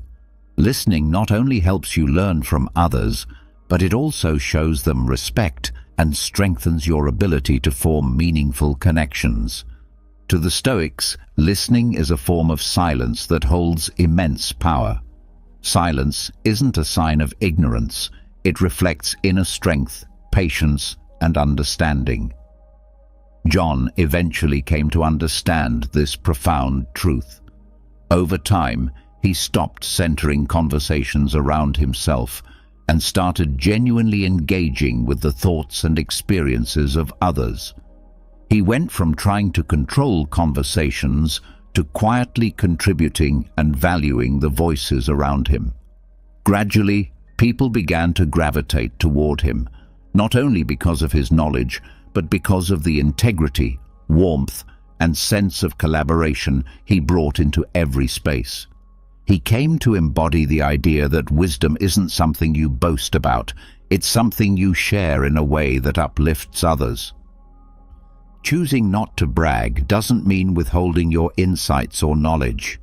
It means learning to share them in a way that honors the contributions of others and creates a sense of mutual respect. Stoicism teaches that our words are mirrors of our character. When you choose humility instead of arrogance, you don't just grow as a person. You create space for those around you to grow as well. So take a moment and ask yourself, what do your words say about who you are? That answer will define the course of your personal and emotional growth. Now let's turn to another important truth. Never dismiss the opinions of others. Have you ever shared an idea only to have it brushed aside before you could fully express it? It's a frustrating and disheartening experience, one that can make you question your worth and the value of your thoughts. Sadly, I know this feeling not just from being on the receiving end, but from being the one responsible for causing it. Early on in a leadership role, I prided myself on my quick thinking and decision-making.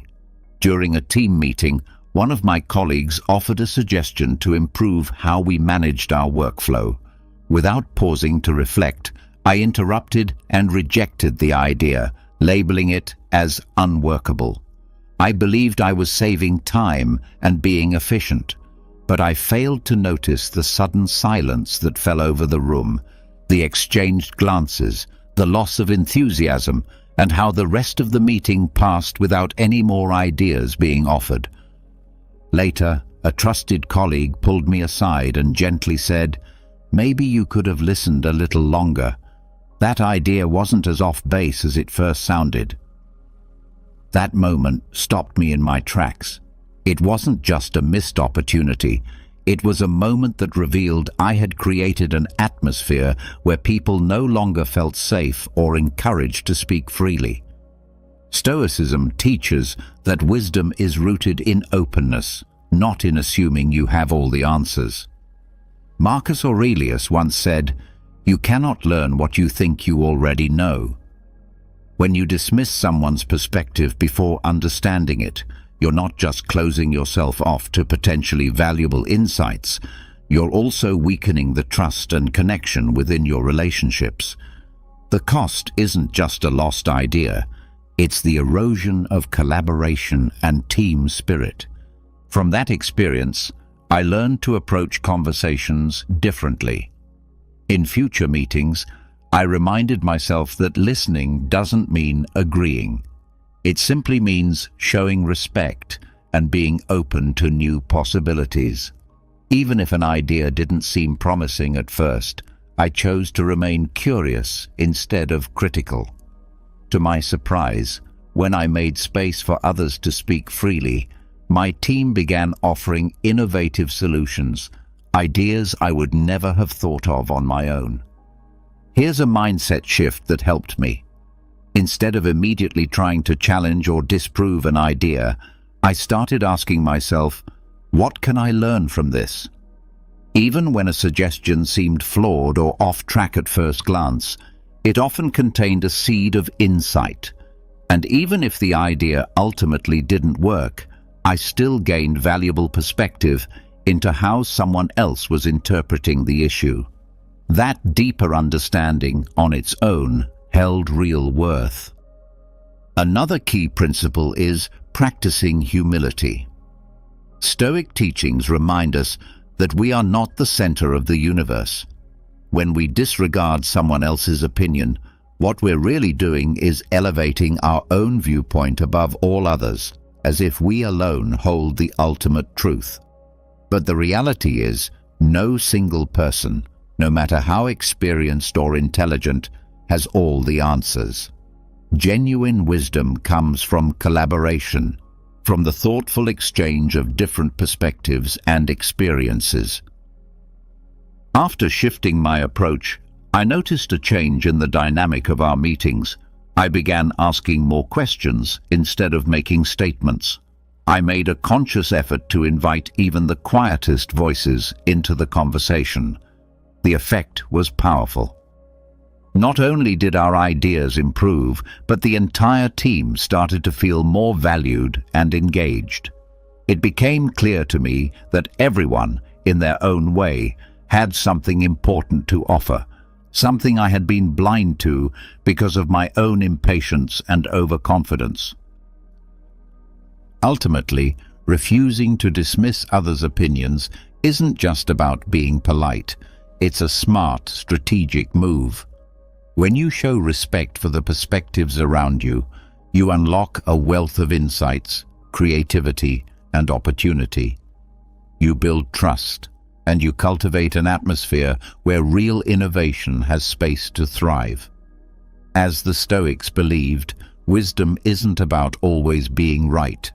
It's about recognizing that everyone, in their own unique way, carries a piece of the truth, and that at its core is what true wisdom is all about. Now, let's explore another powerful insight. Refrain from complaining without purpose. Picture someone like Peter, a seasoned professional in midlife, juggling a demanding job, family responsibilities, and the everyday frustrations that life throws his way. Peter has plenty on his plate, and like many, he faces stress and setbacks.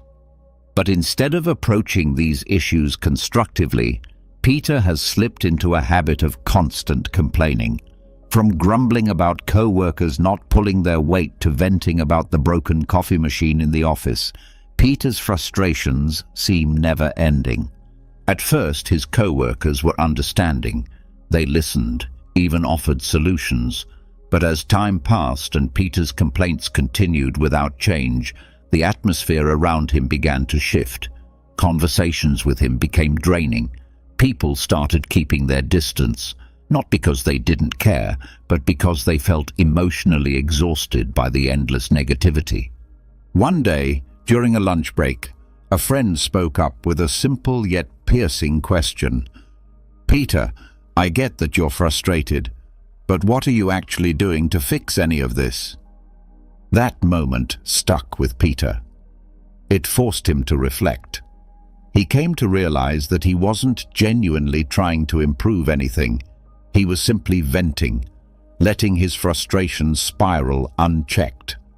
Worse yet, this pattern of complaining wasn't just pushing others away, it was reinforcing his own feelings of powerlessness and dissatisfaction. This kind of situation is more common than we'd like to admit.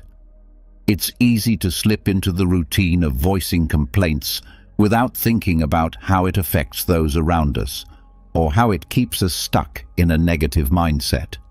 Stoic philosophy offers a clear and powerful remedy.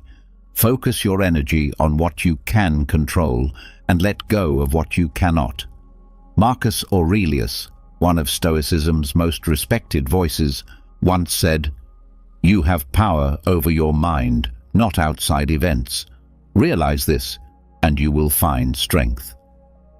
When we constantly complain about things beyond our influence, we only amplify our sense of helplessness. It becomes a cycle, a loop of frustration that drains our energy and our hope. However, it's important to understand that not all complaints are inherently negative. When expressed with intention and directed toward a solution, they can actually inspire meaningful change. The problem arises when complaints lack purpose, when they're unfocused, habitual, and ultimately unproductive. In those cases, they become mere background noise, empty expressions that drain energy and resolve absolutely nothing. Think about it. Complaining about traffic doesn't make the cars disappear, and venting about the weather won't stop the rain from falling. People who think wisely recognize this distinction and choose to invest their emotional and mental energy into what genuinely makes a difference. So how can you escape the cycle of pointless complaining? Begin with a simple but powerful question whenever you feel frustration building. What can I do about this? If the honest answer is nothing, then it's time to release it. Complaining about circumstances beyond your control not only wastes precious time, but it also chips away at your inner peace. Instead, redirect that energy towards something meaningful.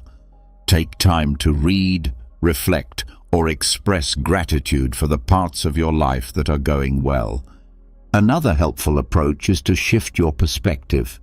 Rather than asking, "Why does this always happen to me?" try asking, "What lesson can I draw from this?"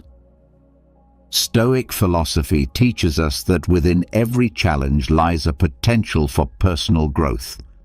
Complaining clouds our vision, obscuring these valuable lessons, while thoughtful reflection helps us uncover them. Going back to Peter, he took his friend's words to heart and made a conscious effort to change. Instead of fixating on everything that annoyed him about his boss, he started focusing on how he could offer real solutions to the problems at work. Rather than grumbling about traffic during his daily commute, he began using that time to listen to audiobooks or practice mindfulness. Slowly but steadily, his mindset began to shift. His language became more thoughtful and purposeful, no longer tainted by constant negativity. People noticed. His relationships improved, and his co-workers started turning to him for advice and support, drawn to the calm, solution-oriented attitude he now embodied. At its core, learning to refrain from meaningless complaints is an act of empowerment. When you put your attention on what's within your control, you fortify your mind and expand your influence.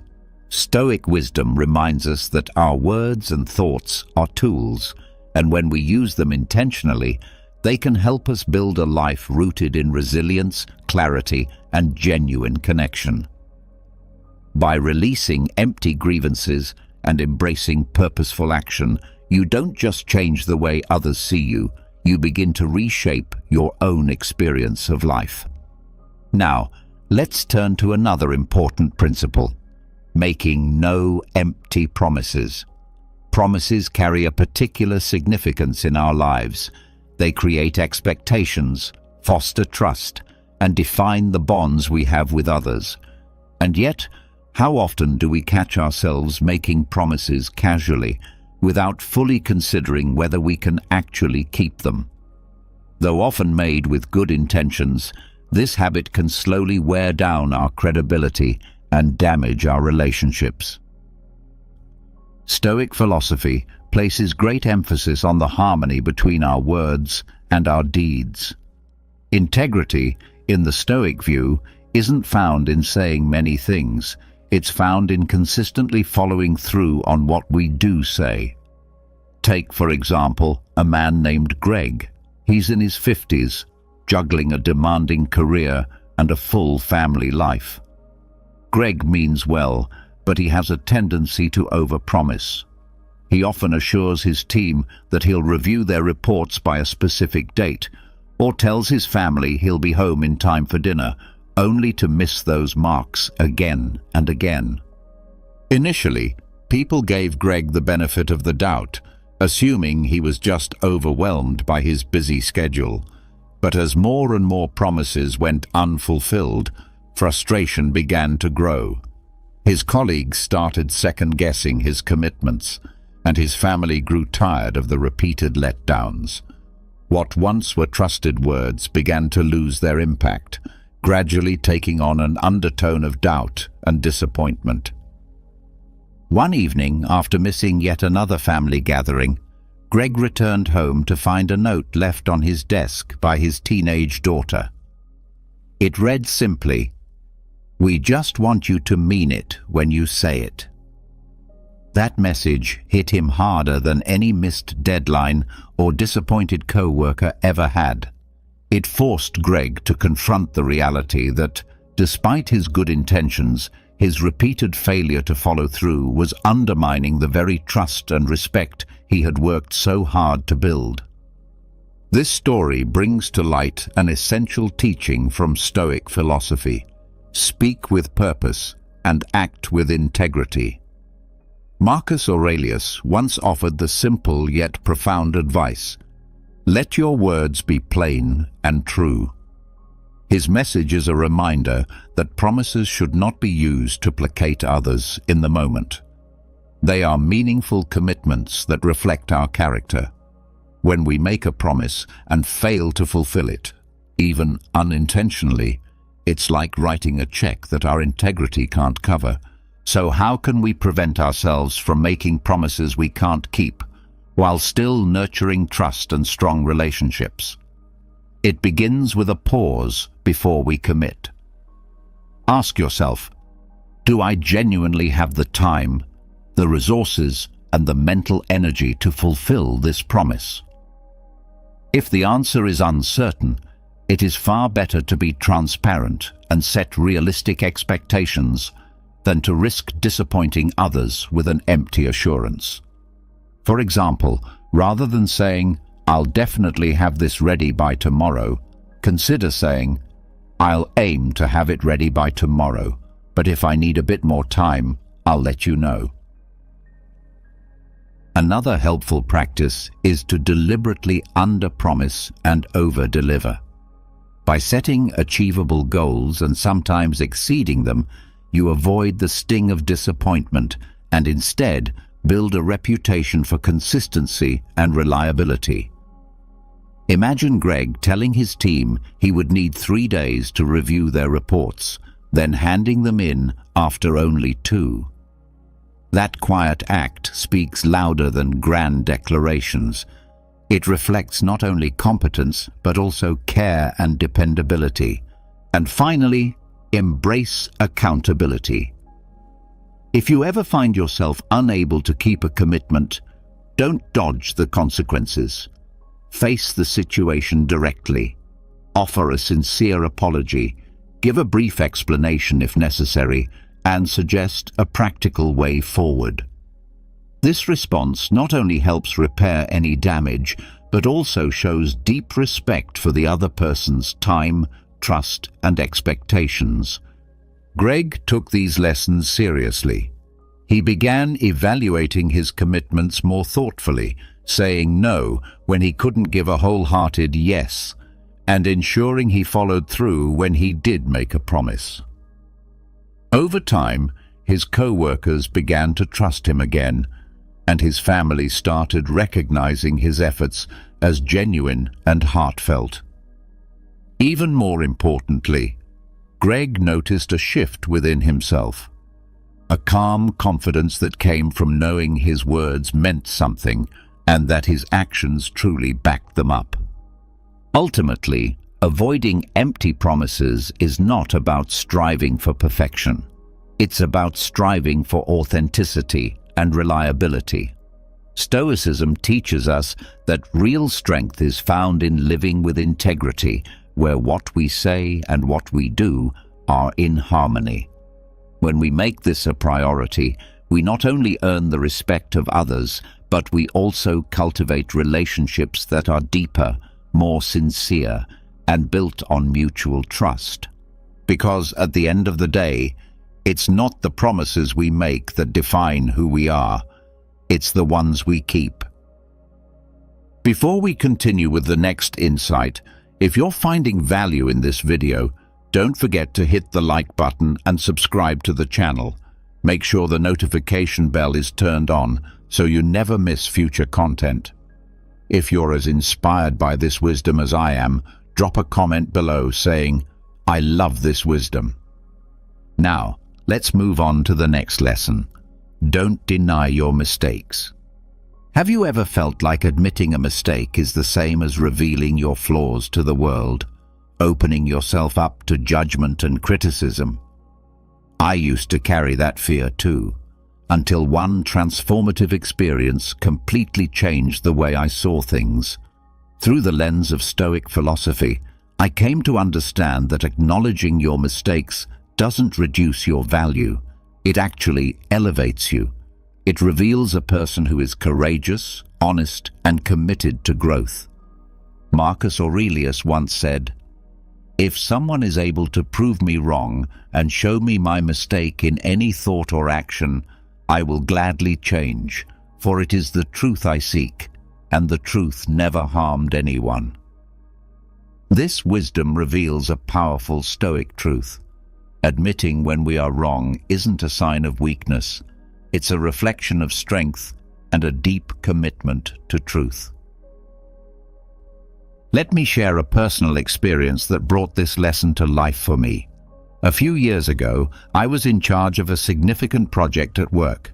Pressed by a tight deadline, I rushed through the final stages and overlooked several important details in a critical report. Unfortunately, those errors didn't go unnoticed. When the report was reviewed by upper management, my team faced direct criticism for the inaccuracies. At first, my instinct was to defend myself, to blame the overwhelming workload, the unrealistic timeline, or even external factors. Anything but myself. But deep down, I knew that kind of excuse-making would only damage the trust and respect I had built with my team. So instead, I made a conscious choice to face the truth. At our next team meeting, I openly acknowledged the mistake, took full responsibility, apologized, and outlined concrete steps I would take to ensure it wouldn't happen again. To my surprise, their response wasn't anger or judgment. Instead, they appreciated my honesty.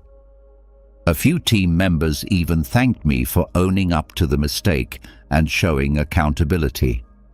That moment changed my perspective forever.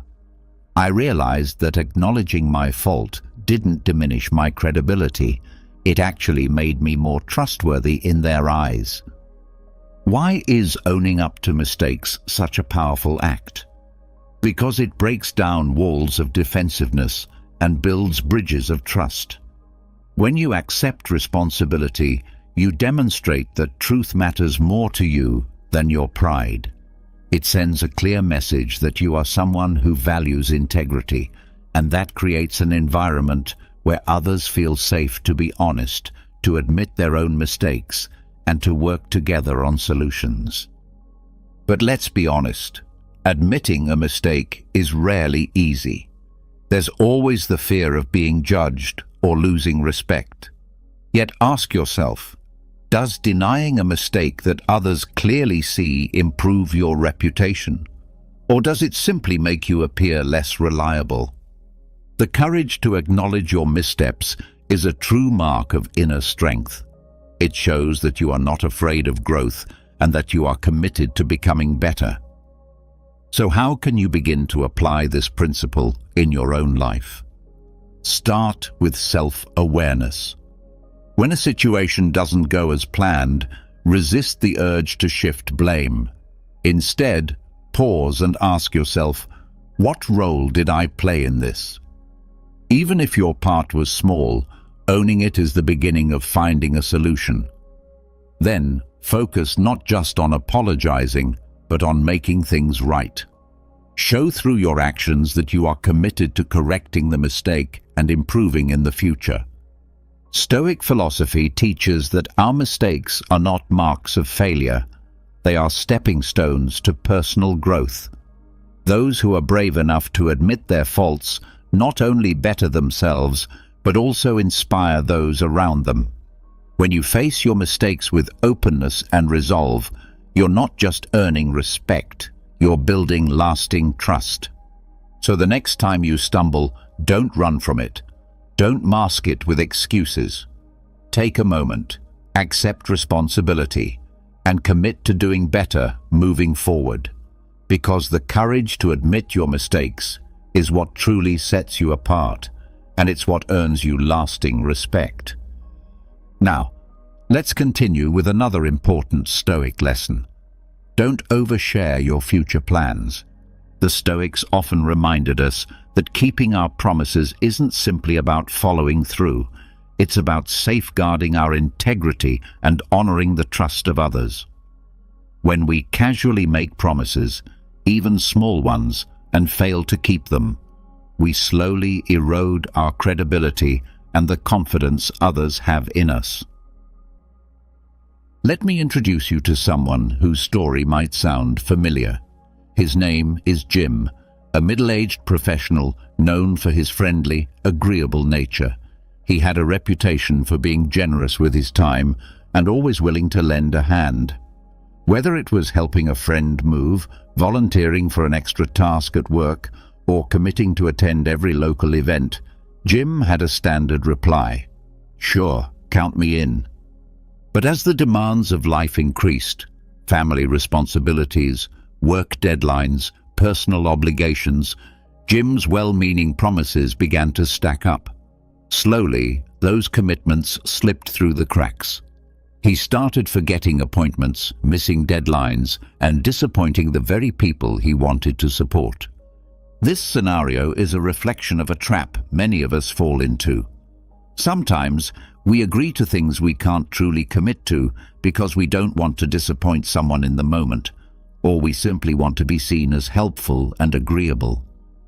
But the teachings of the Stoics warn us against this. Words, they said, must be intentional and backed by action. Marcus Aurelius offered a clear standard to live by when he said, "If it is not right, do not do it. If it is not true, do not say it." This serves as a reminder that our words should come from a place of authenticity and thoughtfulness. Agreeing to something half-heartedly often stems from a fear of letting others down. But ironically, the greater harm comes from not honoring that commitment. The sting of disappointment cuts much deeper when people feel misled or forgotten. So, how can we avoid falling into the trap of making promises we can't keep? It begins with a pause.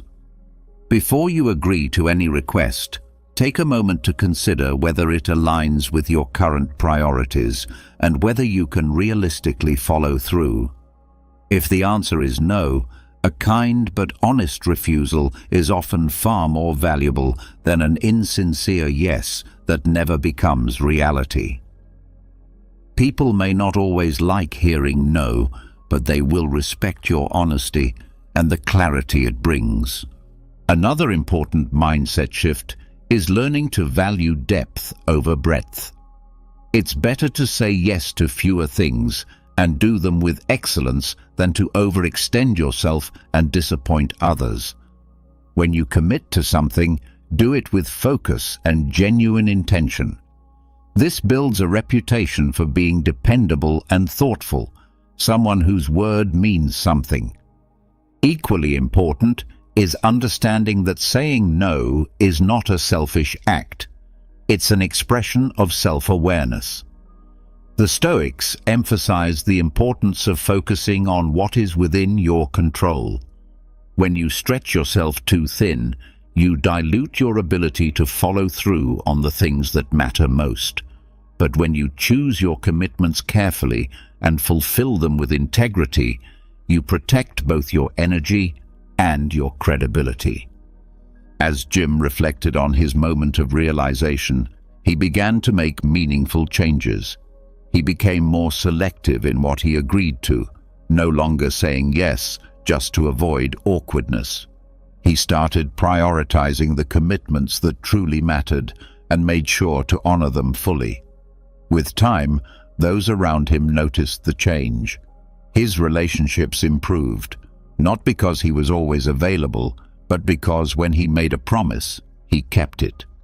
And that reliability became the foundation of their respect for him. Ultimately, avoiding empty promises is about much more than just following through.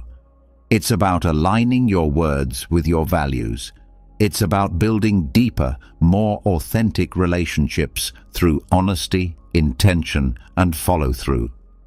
The Stoics teach us that every word we speak shapes how others perceive us and, just as importantly, how we perceive ourselves. The world is riddled with traps lurking around every corner, all designed to strip you of your strength as a man. Just take a moment to observe the popular Netflix shows being promoted, or consider the kinds of individuals society now places on a pedestal. Virtually nothing escapes the influence of a larger agenda, one aimed at controlling minds. Men are being conditioned, subtly yet powerfully, to accept weakness as a new norm. There's a well-known story that illustrates this perfectly, a story about a lion that I want to share with you. If this is your first time on my channel, I would truly appreciate your support. Please consider subscribing and liking the video so I can keep bringing you content like this in the future. Once upon a time, there was a mighty lion, feared by all who crossed his path. One day, this lion fell deeply in love with a farmer's daughter. But there was a major obstacle. The farmer despised the lion. When he discovered the lion's affection for his daughter, he became determined to prevent their union at any cost. So the cunning farmer devised a plan and summoned the lion.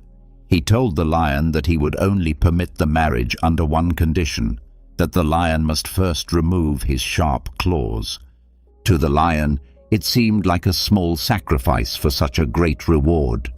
So, for the sake of love and with the hope of winning the farmer's approval, he went to a stone and deliberately shattered his own claws. The next day he returned to the farmer, proudly announcing that he was now harmless and ready to claim his bride. But the farmer was not done. He added another condition. The lion must now break off his sharp teeth and fangs. Again the lion agreed, willing to give up even more of himself to attain what he desired. He removed his fangs and teeth, then returned once more. But this time, the farmer did not meet him with kindness. Instead, he attacked the lion and killed him. Now defenseless, the once powerful beast could not protect himself.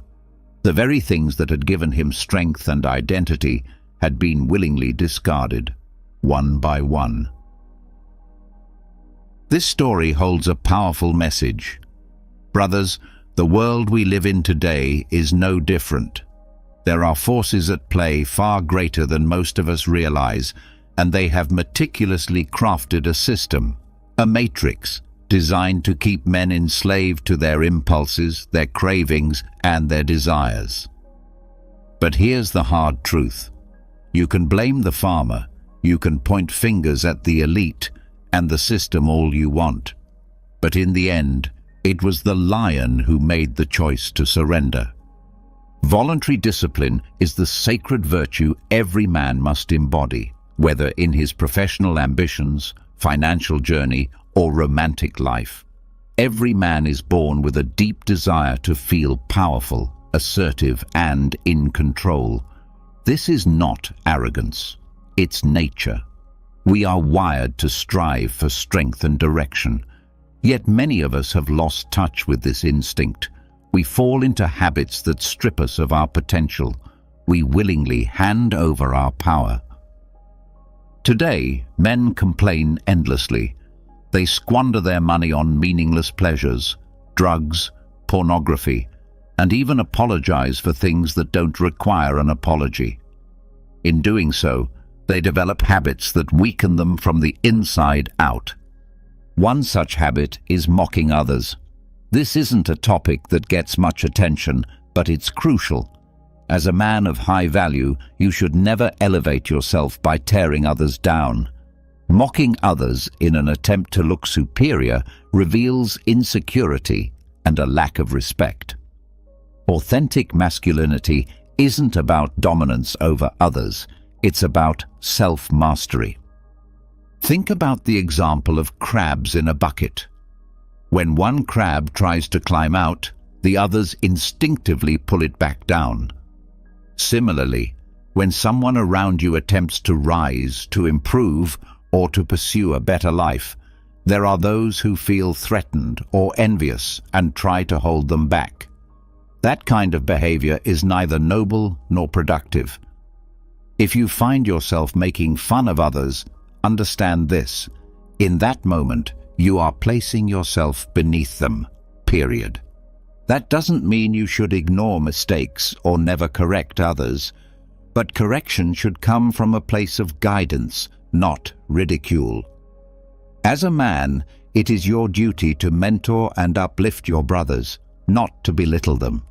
Leave behind grudges, hidden motives, or superiority complexes. Instead, offer feedback that helps others grow and evolve. Remember, true strength and confidence are never expressed through mockery. Listen to what Mike Tyson once said: Social media has given people the false courage to speak disrespectfully to others without fearing the consequences, like getting punched in the face. His words are a stark reminder of how disconnected we've become from accountability. Another habit that weakens men is the refusal to accept responsibility. Let's return to the story of the lion and the farmer's daughter. Ultimately, the lion's downfall wasn't caused solely by the farmer's deception. The real reason lies in the lion's failure to embrace his responsibility. His duty was to live as the powerful predator he was created to be. His claws and teeth were not just weapons, they were symbols of his identity and nature. But he chose to abandon that for acceptance. Many of us do the same in our lives. We run from our responsibilities instead of owning them with pride. But responsibilities are not burdens. They are the very foundation of who we are as men. I want you to say this out loud. I will honor my responsibilities with pride because they define me as a man. The moment you decide to escape your duties is the moment you choose to abandon your masculinity. Never forget this truth. The price of greatness is responsibility. Hear it again.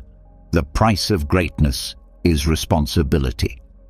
This principle not only strengthens your own identity, but it also brings stability and growth to those around you. Responsibility should not be something we avoid or hand off to others. It should be embraced as the very path to fulfillment, greatness, and becoming the men we were always meant to be. There's a tendency among many men today to run from failure. This has become a real challenge in our time. Most men would rather stay in their comfort zone than step into the discomfort required for growth. But remember, real growth often involves pain and is usually disguised behind what we perceive as failure. Think about the well-known story of the man who digs in search of diamonds. He has no idea how far beneath the surface those diamonds lie, but he keeps digging. At first, it's just more dirt. Every scoop feels like nothing's changing, but with persistence, after hours or even days, he eventually uncovers what he's been searching for. The same is true for us. Brothers, understand that failure is not the end. If you carry the mindset that failure is final, you can be certain you will never achieve anything meaningful. Anything worth having comes with a cost. Let's say you launch a business. In the early stages, you may run into what seems like countless failures, struggling to understand how the business works, learning to attract and retain customers. But if you stay in the game long enough and continue to rise from those temporary setbacks, growth becomes inevitable. It's the same when dealing with women. In the beginning, you might come off as awkward or unsure of yourself. You may not know how to carry a smooth interaction, but your success lies beyond those early uncomfortable moments. These are just small prices a man must pay. Strength demands payment, and the payment is often temporary defeat. Many of us were raised to feel ashamed of our mistakes, to fear failure, and to constantly search for someone to blame. It's not my fault, we say. That person is the reason. These are the thoughts of someone who is not willing to take ownership. I want you to remember this quote. Write it down if you must. A weak man is one who blames his failure on the strength of others. Be sure to follow us on TikTok at Daily Stoic, on YouTube, and on all our social platforms, Facebook, Instagram, Twitter. There is another challenge. Chasing a mission but blindly following useless or harmful laws. It's easy to spot the difference between a coward and a man of true value. The coward always sides with the majority, even when what they say is obviously wrong. What's worse is that the coward expects men of high value to also submit to these shallow rules and toxic norms. But a man of substance doesn't just follow, he examines, reflects, and decides based on reason and his higher purpose. In today's world, we've been trained not to judge, not to question, and not to stand firm. This mindset is getting out of hand. At this point, many are simply puppets, lab rats of the system, obeying every new agenda and regulation without question.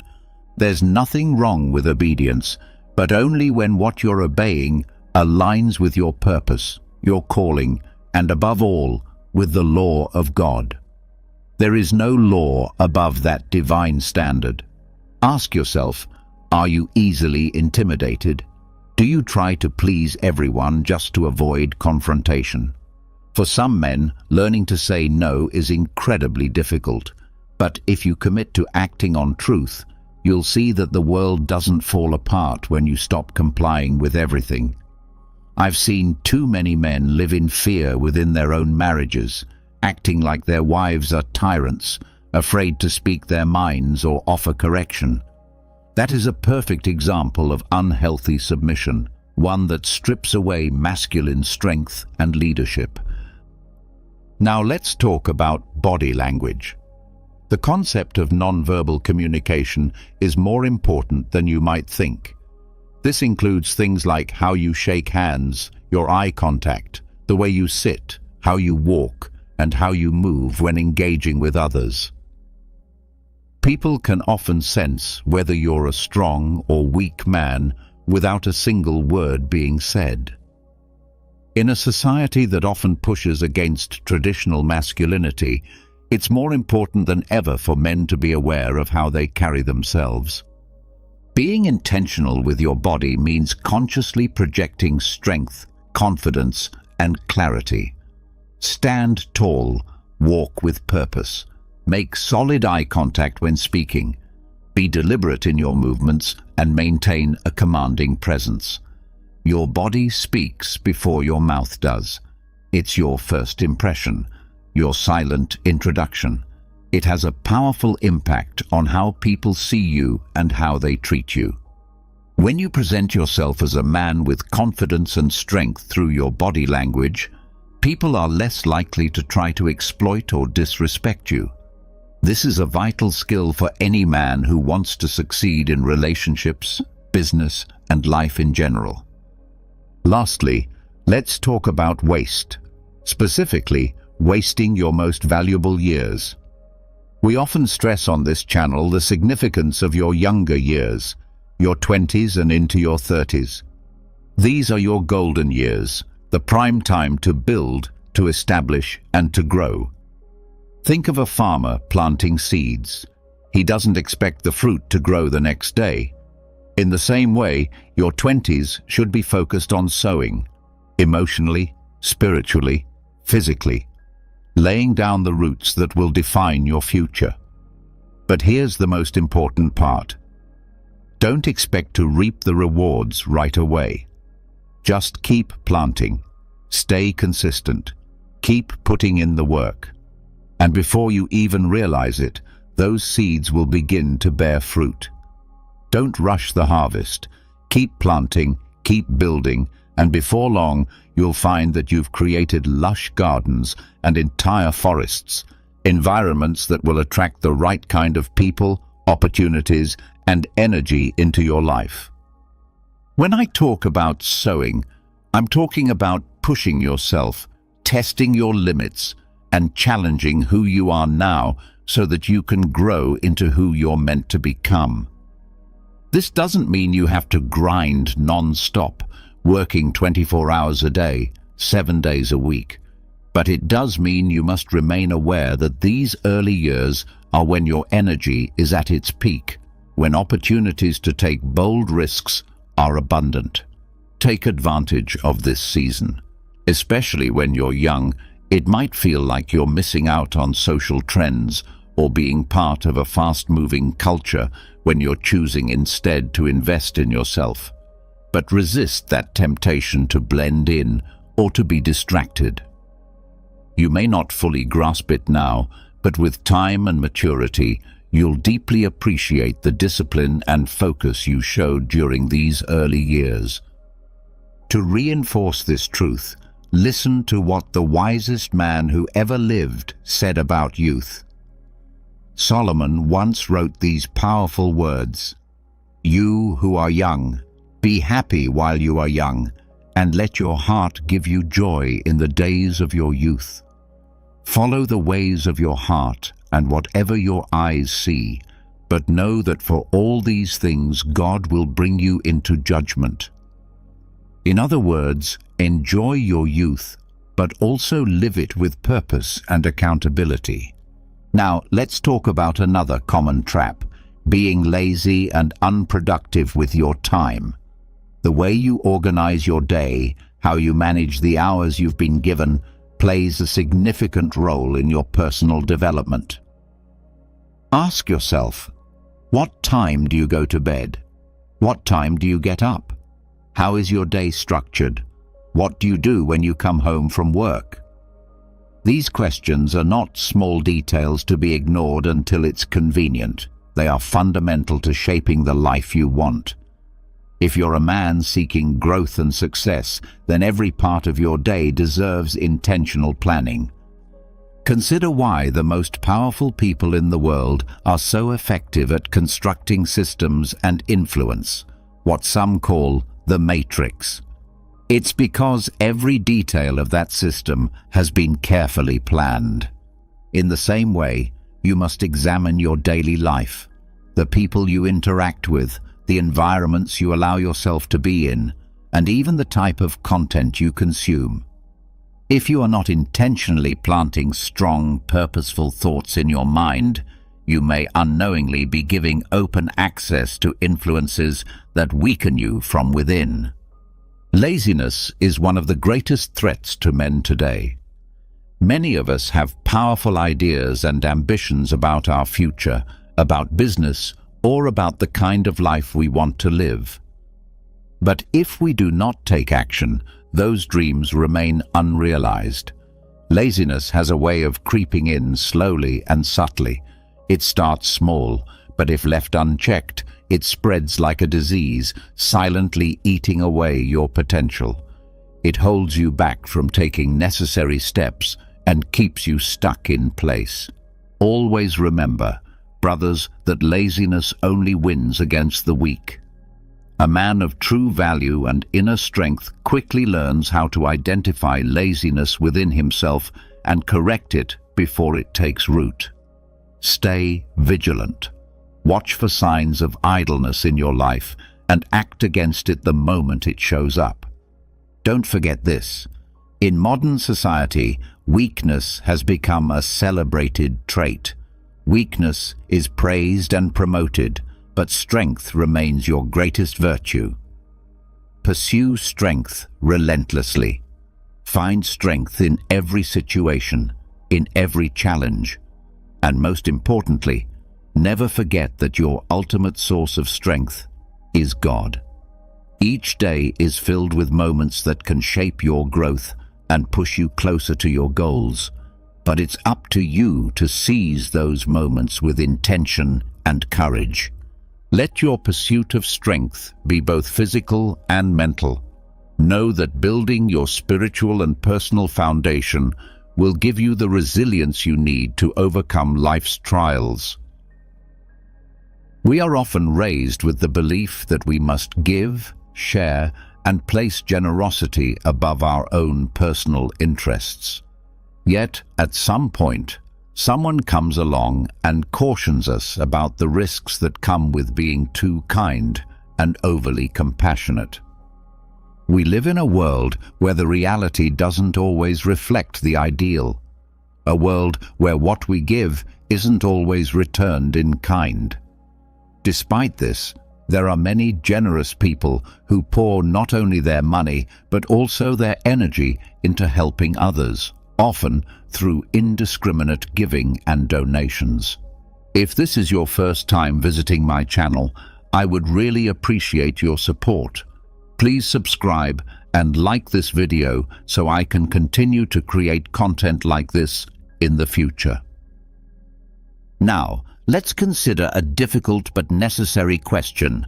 Can excessive generosity actually put our own lives at risk? You might be surprised by the unexpected and sometimes harmful effects that kindness can bring. In this video, I'll reveal 8 consequences of being too good-hearted and introduce 4 powerful Stoic strategies to help you protect yourself from being exploited. Without further delay, let's begin. When you are overly generous, you may start developing unrealistic expectations. The Stoic philosophers consistently emphasize the importance of accepting reality as it is and not placing our happiness in the hands of others. By choosing to give without expecting much in return, we practice emotional detachment, a practice that leads to deeper inner peace. Imagine this. You strive to be kind and generous, offering the best of yourself to others without asking for anything back. This is a noble way to live. Yet, often without realizing it, we begin to hope that others will respond with equal kindness. We hope they'll see our efforts and reciprocate in kind.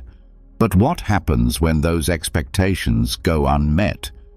The root of this problem lies in our own expectations. When we assume others will respond the same way we do, we place ourselves in a vulnerable position. While it's human to desire recognition and appreciation, Stoicism reminds us that we have no control over how others behave. The only things we can govern are our own actions and our reactions to others. True altruism is rare because, consciously or unconsciously, we often hope that the goodness we give will come back to us. You might find that people become so used to your constant support and selflessness that they begin to expect it, not just occasionally, but all the time. They might even start neglecting their own responsibilities because they assume you'll take care of everything for them, and not just in their lives, but in yours as well. But the harsh truth is that your hopes for mutual support will likely go unfulfilled. As a result, you may feel frustrated, emotionally drained, and disappointed. Stoicism teaches us that our real wealth lies in the ability to give freely without needing anything in return. When we find joy in the act of giving itself and maintain our inner calm regardless of others' responses, we experience true peace of mind. Another consequence is that people will begin to expect you to always give them something. This is where the Stoic virtue of moderation becomes essential, acting as an anchor in a sea of never-ending demands. Rather than caving in to every request made of you, Stoicism encourages us to give in a balanced and thoughtful way. When we practice moderation, we keep control over our actions and avoid slipping into patterns that deplete our emotional energy. Humans tend to adjust to comfort, and this is where the idea of a comfort zone comes into play. If we're always stepping in to handle others' problems, they become comfortable with that dynamic.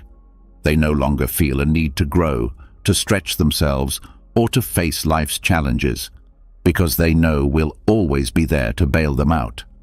This creates problems not only for them, but also for us. By constantly prioritizing other people's responsibilities, we end up neglecting our own needs and goals. We get caught in a cycle of endlessly giving, which slowly drains our emotional reserves and damages our well-being. Practicing moderation helps us reclaim that balance. When we learn to give in a thoughtful, measured way, we keep ownership of our actions and safeguard our inner peace. If others get used to receiving from you all the time, they'll start expecting your generosity as a given. Yes, it's important to be giving, but it's equally crucial to maintain your boundaries. When you establish clear limits and practice generosity wisely, you not only protect your own peace and emotional health, but you also help others take responsibility for their lives. True generosity is not about giving endlessly until you're depleted. It's about creating a balance where both you and those around you can thrive and grow. One of the most painful consequences of excessive generosity is that your own priorities will get trampled. The Stoics taught that we should live according to reason and virtue, and that means honoring our personal responsibilities and limits. When we fail to set boundaries, we begin sacrificing our authenticity and inner peace for the sake of others. If you find yourself constantly giving everything for the sake of other people's priorities, it may be a sign that you're trying to run from something inside yourself, some kind of inner pain or fear. The emotions that come up in these moments are telling you something important. There is something within you that stirs up pain and fear, deep emotions that tend to surface during those moments of solitude.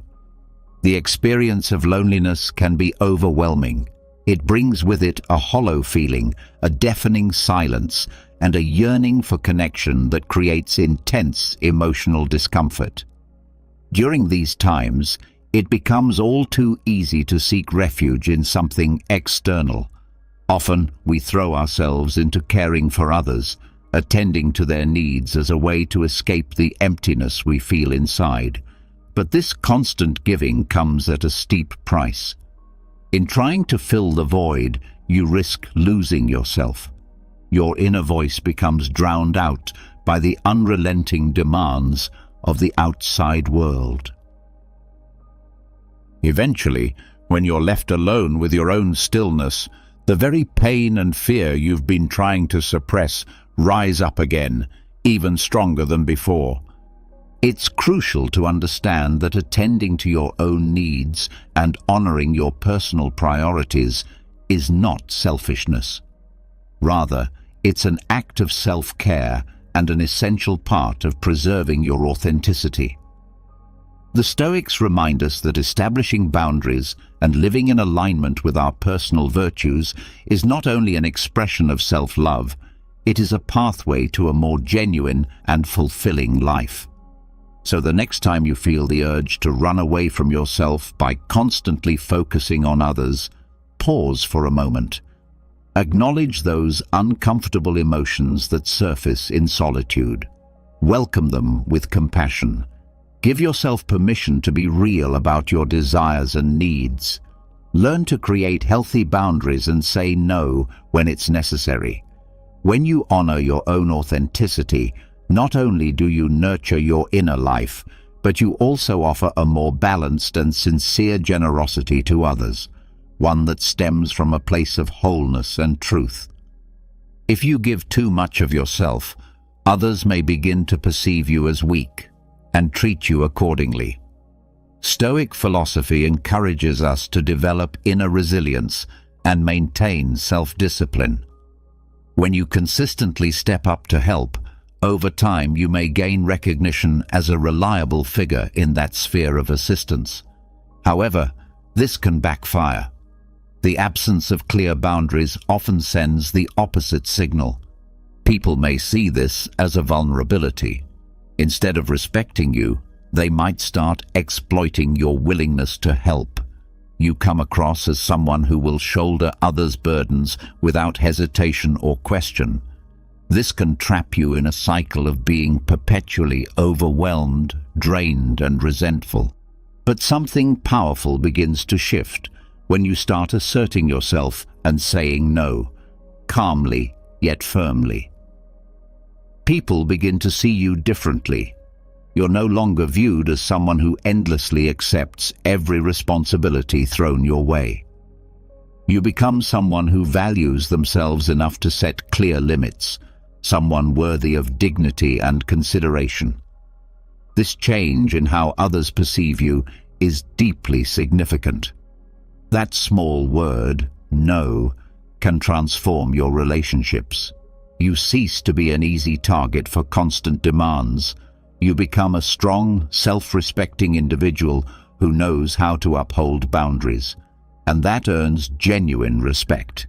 Ultimately, respect isn't only derived from what you do for others, it's deeply connected to how you treat yourself. By setting boundaries and practicing discipline, you're communicating something profound to the world, that you are deserving of respect and dignity. So, the next time your boundaries are being tested, remember the quiet strength in that simple word, no. It's not just a rejection of excess, it's an affirmation of your worth. Sometimes being overly helpful leads to a different kind of disappointment. People begin to see you only as a means to an end. When you become someone who's always available to help without hesitation, it's natural that others take notice. But this attention can come with a downside. Those who once regarded you as a true friend might begin excluding you from social or joyful gatherings, reaching out to you only when they need something. It may seem cruel or unfair, but from a practical standpoint, it's not entirely unexpected. Think about it. How often do people invite their colleagues or helpers to unwind and enjoy leisure time together? More often, those invitations are extended to close friends, loved ones, or people with whom there's a sincere and mutual bond in. This change in how you're treated can feel painful and disheartening. You might find yourself giving freely, only to be left out when it comes to the moments of joy and relaxation. It stings. It can make you feel disillusioned and even betrayed. But the Stoic perspective offers a different lens. These experiences serve as a test, a fire in which your discernment is forged. They challenge you to see clearly who genuinely values your presence and who simply uses your kindness for their own convenience. Yet Stoicism doesn't teach us to become cold or distrustful. It encourages us to grow in our understanding of human nature. Through discernment, you gain the ability to choose wisely, offering your help to those who truly need it and who sincerely appreciate your support. This clarity allows you to navigate relationships with both compassion and wisdom. You're no longer acting from a place of blind generosity, but from a place of awareness and integrity. It's not about shutting yourself off. It's about choosing where your energy goes based on truth and mutual respect. By choosing to do so, you not only protect your own energy and resources, but also begin to cultivate a life surrounded by people who appreciate you for who you are, not merely for what you can offer them. This approach presents you with a valuable opportunity to exercise Stoic self-discipline. You gain the power to make conscious choices, establish firm boundaries, and decide deliberately how and where to invest your energy and time.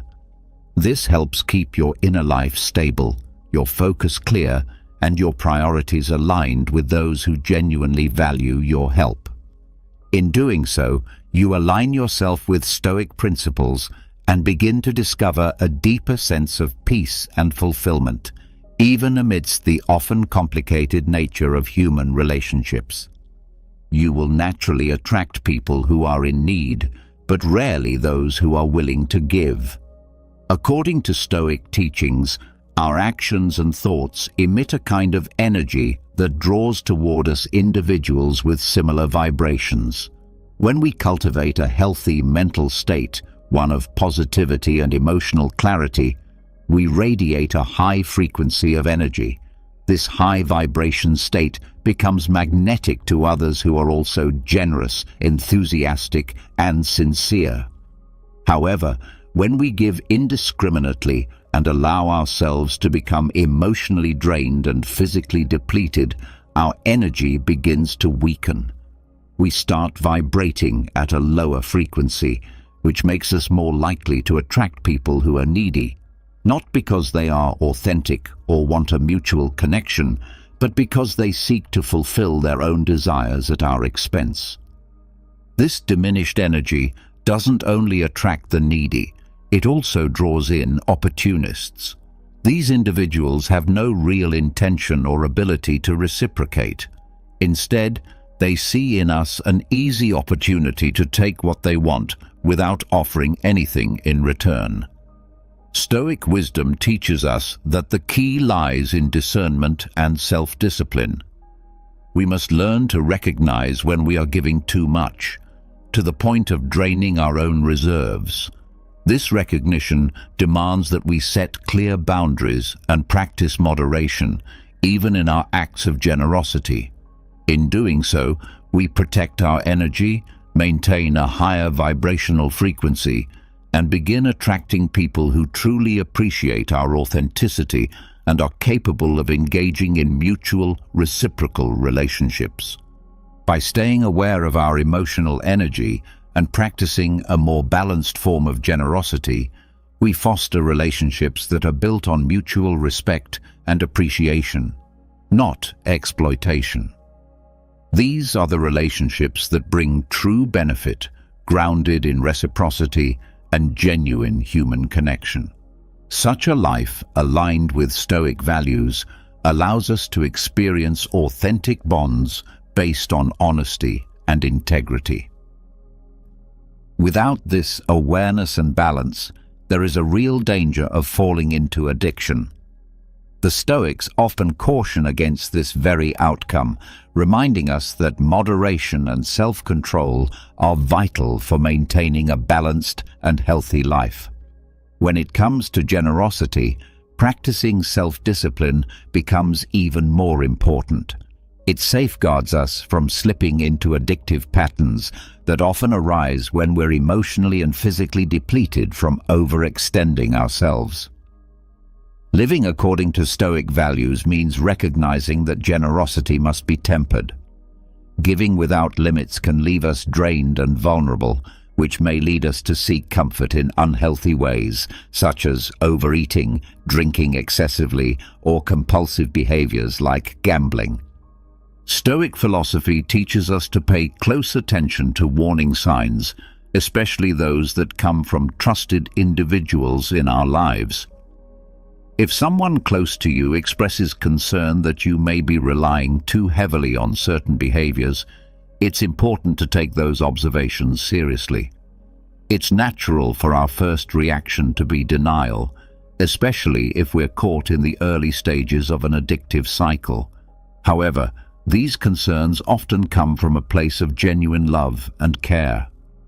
Accepting such observations with humility and gratitude is a crucial step toward developing self-awareness and fostering personal growth. By doing so, we're putting Stoic teachings into action, applying the principles of moderation and self-control to avoid falling into the traps that addiction can set. Remember that those who truly care about us want to see us overcome life's difficulties and thrive. Taking their words to heart is not a sign of weakness, but rather a deep commitment to our own well-being, personal development, and long-term happiness. When you live with sincere generosity, you may also find yourself the subject of suspicion. Stoicism reminds us to live virtuously, regardless of how others perceive our actions. By staying true to our principles and values, we build a reputation that can withstand unwarranted doubts or false judgments. Unfortunately, although we wish it were different, genuinely kind people are not as common in the world as we'd hope. Because of this, when someone truly embodies kindness, it can evoke suspicion rather than admiration or gratitude. In fact, it likely won't take long after you display genuine kindness before others begin to question your motives. They may wonder what your true intentions are, as if there must be something hidden behind your actions. In a world where self-interest often reigns, unfiltered generosity can seem strange or suspicious. But the Stoic path is not concerned with pleasing everyone. It's concerned with living in harmony with truth, with virtue, and with the strength of one's own character. They may wonder what your true intentions are, and the fact that you don't reveal everything to everyone might signal to them that they don't fully trust you. This situation could arise because people are generally cautious, and those who seem genuinely kind and helpful may raise suspicions. It's natural for some individuals, driven by hidden agendas, to hide their intentions, which makes it better to distance yourself from them, despite their willingness to offer help. In such circumstances, there are strategies to protect yourself and maintain balance. The first strategy is to listen to your own feelings, a concept rooted in Stoic philosophy, which emphasizes the importance of self-awareness. By paying attention to your emotions and how you feel when offering help, you can determine if you're overextending yourself and beginning to feel emotionally drained.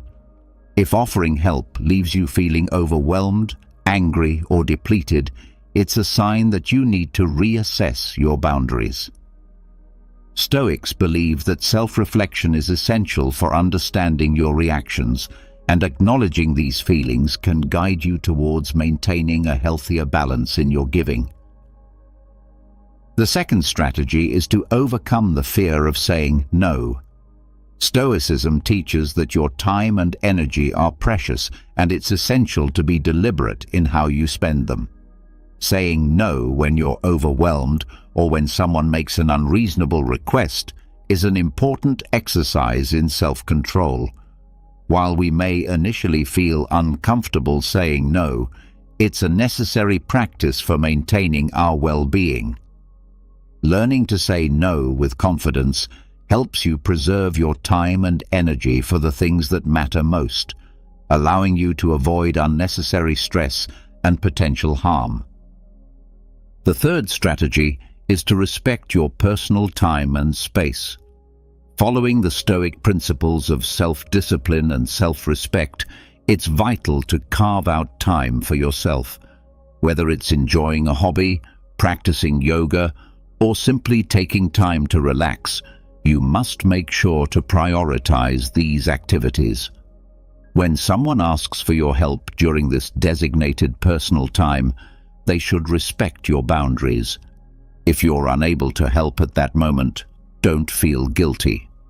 Politely suggest another time when you're available, but always make it clear that your time is limited because you have your own life and responsibilities to manage. The fourth strategy is to identify and distance yourself from energy-draining individuals.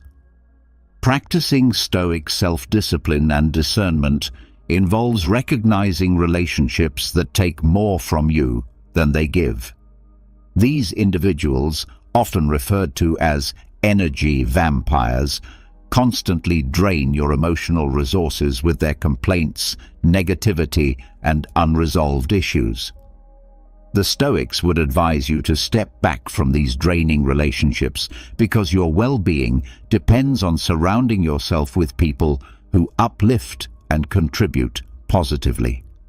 Helping these individuals often leads to frustration and emotional exhaustion, as they don't truly seek solutions, they only want to continue complaining. In conclusion, Stoic wisdom teaches us that the best approach to life is moderation. Generosity is a beautiful quality, but when given in excess, it can deplete our resources, be it emotional, physical, or even financial. Striving for balance is crucial in all aspects of life, including how we help others. It's important to find the middle ground between prioritizing others and taking care of ourselves. Whenever you're uncertain, remember that the word no is your ally. By practicing this simple but powerful word, you protect your time, energy, and peace of mind. And when you find yourself in doubt, consider the balance you need, because true generosity is about maintaining your own well-being while helping others. If you found value in this video, please give it a like, subscribe, and comment. This helps YouTube know that content like this is beneficial to people like you, and we can continue creating more videos to support you in the future. Let me introduce you to a Stoic philosopher you'll find truly fascinating, Epictetus. Born into slavery, he faced adversity from the very beginning, yet he managed to rise above his circumstances in a truly Stoic way. Despite enduring a life that most would find unbearable, Epictetus didn't let his external conditions define his inner world. He focused on what he could control, his thoughts and reactions. It's like that Stoic concept of you have power over your mind, not outside events. He later became a prominent philosopher, teaching Stoicism and inspiring countless others. He emphasized the importance of living in accordance with nature and mastering our desires. His teachings are like a guide to finding peace and contentment, no matter what life throws at you. So, when you're grappling with life's challenges or striving for a deeper sense of purpose, think of Epictetus. His story and Stoic wisdom can serve as a lantern in the darkness, helping you navigate your journey with resilience and inner strength. Let's delve into his world of Stoicism together and discover the gems of wisdom it offers for our own lives. The only thing I ask of you is not to skip this video in any way. If you're here, consider yourself different from the majority. Consider yourself an exception. Now act like one and don't skip any part of the content. 1. Amor fati. Embrace your fate. You know, there's this fascinating Stoic concept called amor fati, which essentially means loving your fate. It's about embracing not just the good things that happen in life, but also the challenges and setbacks. Imagine seeing every obstacle as an opportunity for growth and transformation. It's like saying, "Hey life, throw whatever you want at me and I'll find a way to make the most of it." Life is unpredictable, right? Sometimes things don't go the way we plan, and that's where amor fati comes in. It encourages us to accept the hand we are dealt and find a way to turn even the toughest situations into something positive. It's about resilience, about saying, "I won't let circumstances define me. I'll define how I respond to them." 2. Serve others. Contribute to the common good. I've always been inspired by the Stoic idea of serving others. It's not just about being selfless. It's about understanding that when we contribute positively to our community or the world, it not only benefits others, but also brings a deep sense of purpose and fulfillment to our own lives. It's like this beautiful cycle of giving and receiving. Think about it. When you help someone or make a positive impact on their life, it's like planting a seed of goodness, and that seed grows, not just in their life, but also in yours. You feel this sense of connection, of making a meaningful difference. It's a reminder that we're not alone on this journey. We're all interconnected. 3. Memento mori. Remember your mortality. Have you ever heard of memento mori? It's a Latin phrase that means, remember you will die. Now I know that might sound a bit morbid at first, but it's actually a powerful reminder to live each day to the fullest. Imagine waking up every morning with the thought that this day might be your last. It's a call to appreciate life, cherish moments, and make every day count. Memento mori isn't about dwelling on death. It's about embracing life with a sense of urgency and purpose. It's like having a little voice in your head that says, "Hey, time is precious. Don't waste it on things that don't matter." It's about prioritizing what truly brings you joy and fulfillment, both in your actions and your relationships. 4. Self-discipline. Your internal compass. So, self-discipline. It's like having your own internal compass. It's the ability to stay on track and focused, especially when life throws distractions or temptations our way. It's about making choices that align with your long-term goals, even when the easy path might lead you astray. Think of it as the secret sauce to achieving your dreams. It's about taking consistent action, even when you don't feel like it. Self-discipline helps you build good habits, whether it's in your work, your health, or your personal growth. It's like having that friend who keeps you accountable to your best self. 5. Morning routine. Your blueprint for success. Picture your morning routine as the foundation of your day. It's that intentional time in the morning where you set the tone for how the rest of the day will unfold. Whether it's meditation, exercise, or simply planning your day, it's a way to start with purpose and clarity. A morning routine is like your daily blueprint for success. It's not about being rigid, but about creating a space for self-care and personal growth. When you start your day intentionally, it's amazing how it positively impacts your productivity and overall well-being. It's like giving yourself a head start in the marathon of life. 6. Essentialism. Simplify your life. Essentialism is all about simplifying your life. Think of it like decluttering not just your physical space, but also your mind. It's about recognizing what truly matters and focusing on that while letting go of unnecessary distractions.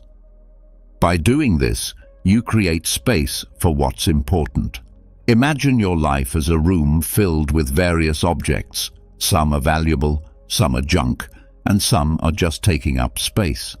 Essentialism is like going through that room, identifying the valuables, and getting rid of the clutter. It's about saying no to things that don't align with your values or goals, and yes to what truly matters. This practice brings clarity and a sense of purpose to your life. 7. Adaptability. Embrace change. Life can be unpredictable, right? So adaptability is like your superpower in dealing with change. It's about being flexible and finding new ways forward when things don't go as planned.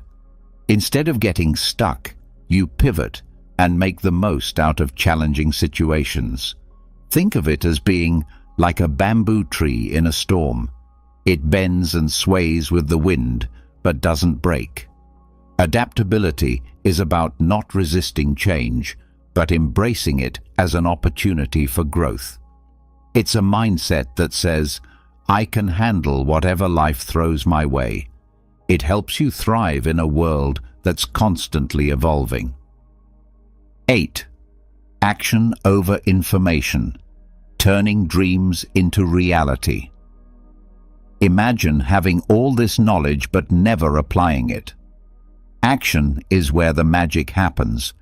It's about taking that first step, even if it's a small one, instead of just accumulating information. It's how you turn your dreams into reality. Think about it like this. Imagine you have a treasure map with all the clues to find a hidden treasure. Knowing the map exists is one thing, but taking action to follow the clues and unearth the treasure is another. Action transforms potential into tangible results. It's like having the courage to set sail in search of your dreams rather than just reading about distant lands. 9. Tolerant with others, strict with yourself, balancing compassion and self-improvement. This one's all about balance. It's about being patient and understanding when dealing with others, but also holding yourself to high standards for personal growth. It's like being kind to others, but also pushing yourself to be the best version of yourself. Balancing tolerance with self-discipline can be a delicate dance. It's about recognizing that we're all on our unique journeys, and sometimes people may not meet our expectations. Instead of judgment, it's about offering understanding and support. At the same time, it's essential to set high standards for your own growth and development. It's like being a friendly coach to yourself, nudging you to reach your full potential. 10. Resilience, bouncing back from life's challenges. You know life can throw some pretty tough punches, right? That's where resilience comes in. It's like having a strong, flexible backbone that helps you bounce back from setbacks and tough times. Instead of seeing obstacles as roadblocks, you see them as opportunities for growth.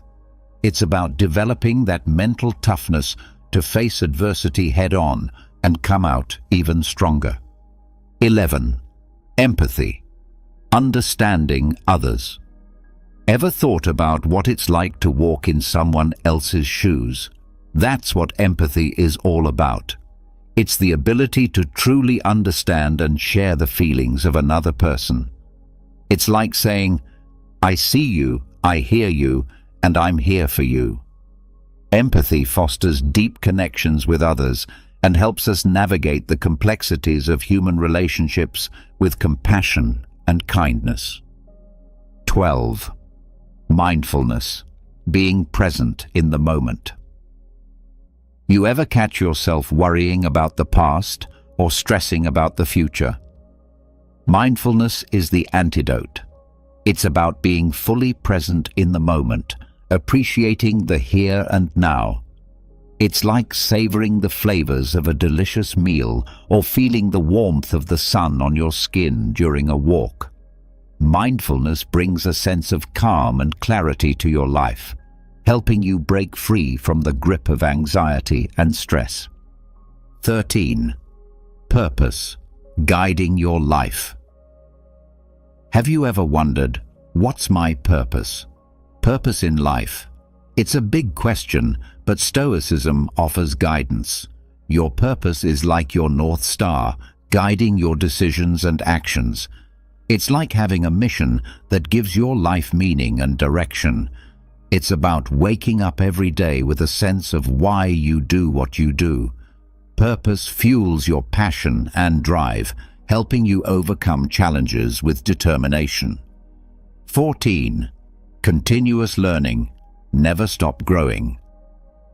Think about life as a never-ending journey of growth and learning.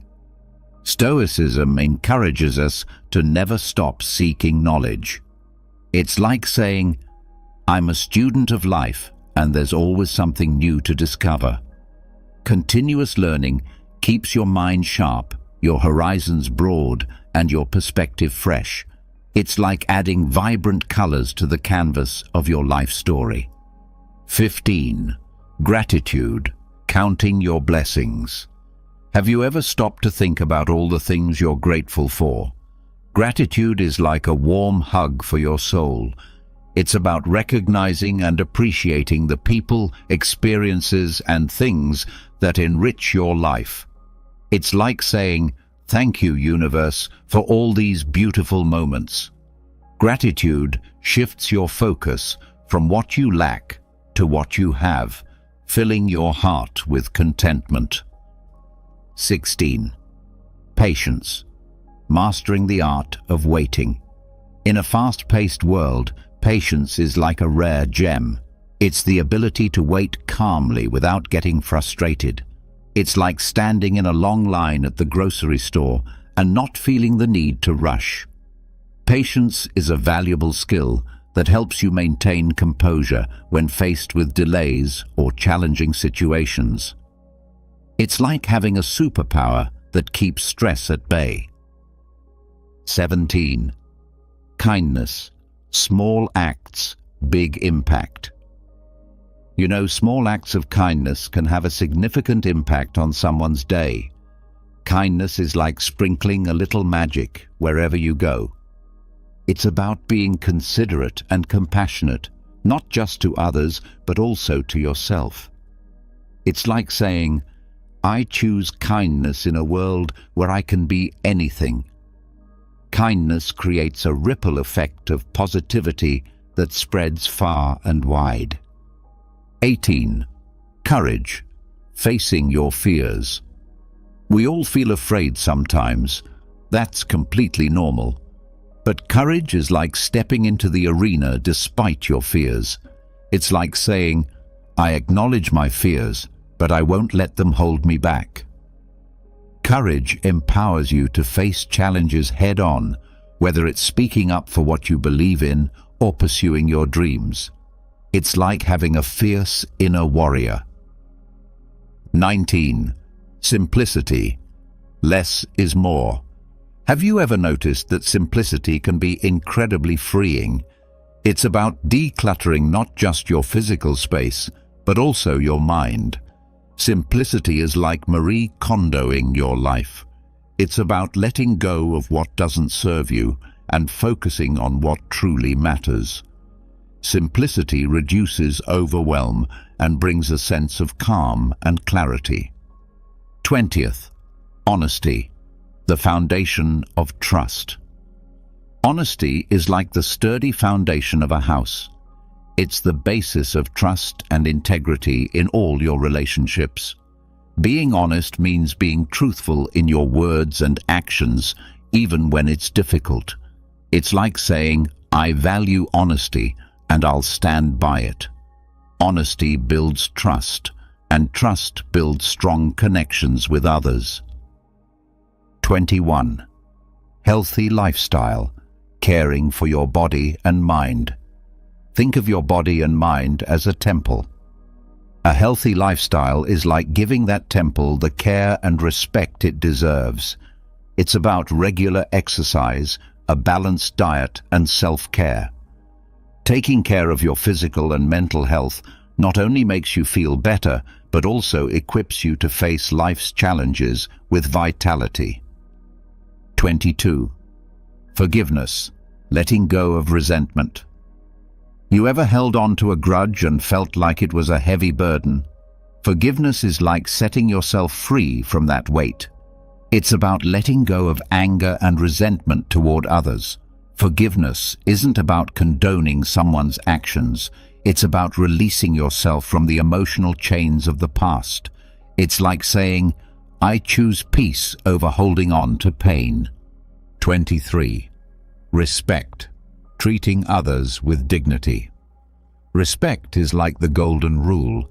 Treat others how you want to be treated. It's about showing consideration and courtesy to every individual, regardless of their background, beliefs, or differences. Respect fosters harmony and understanding in a diverse world. It's like saying, I honor the inherent worth of every person. 24. Optimism.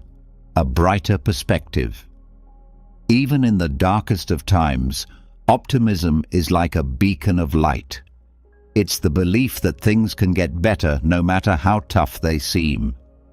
Optimism is a positive outlook on life that can help you weather storms with a hopeful heart. It's like having a sunny disposition that radiates positivity to those around you. 25. Responsibility. Owning your choices. Taking responsibility for your choices and actions is like being the captain of your ship. It's about owning up to your mistakes and learning from them. Responsibility means recognizing that your decisions shape your life's course. It's like saying, I'm the author of my own story, and I'll write it with integrity. 26. Balance. Harmony in all things. Imagine life as a delicate balancing act. Balance is like ensuring that no area of your life tips the scales too heavily. It's about harmony in work, relationships, and personal growth. Balance prevents burnout and helps you lead a well-rounded life. It's like saying, I'll juggle my priorities to maintain equilibrium. 27. Focus. One task at a time. In a world of distractions, focus is like a superpower. It's the ability to concentrate on one task at a time, avoiding the lure of constant interruptions. Focus enhances productivity and effectiveness.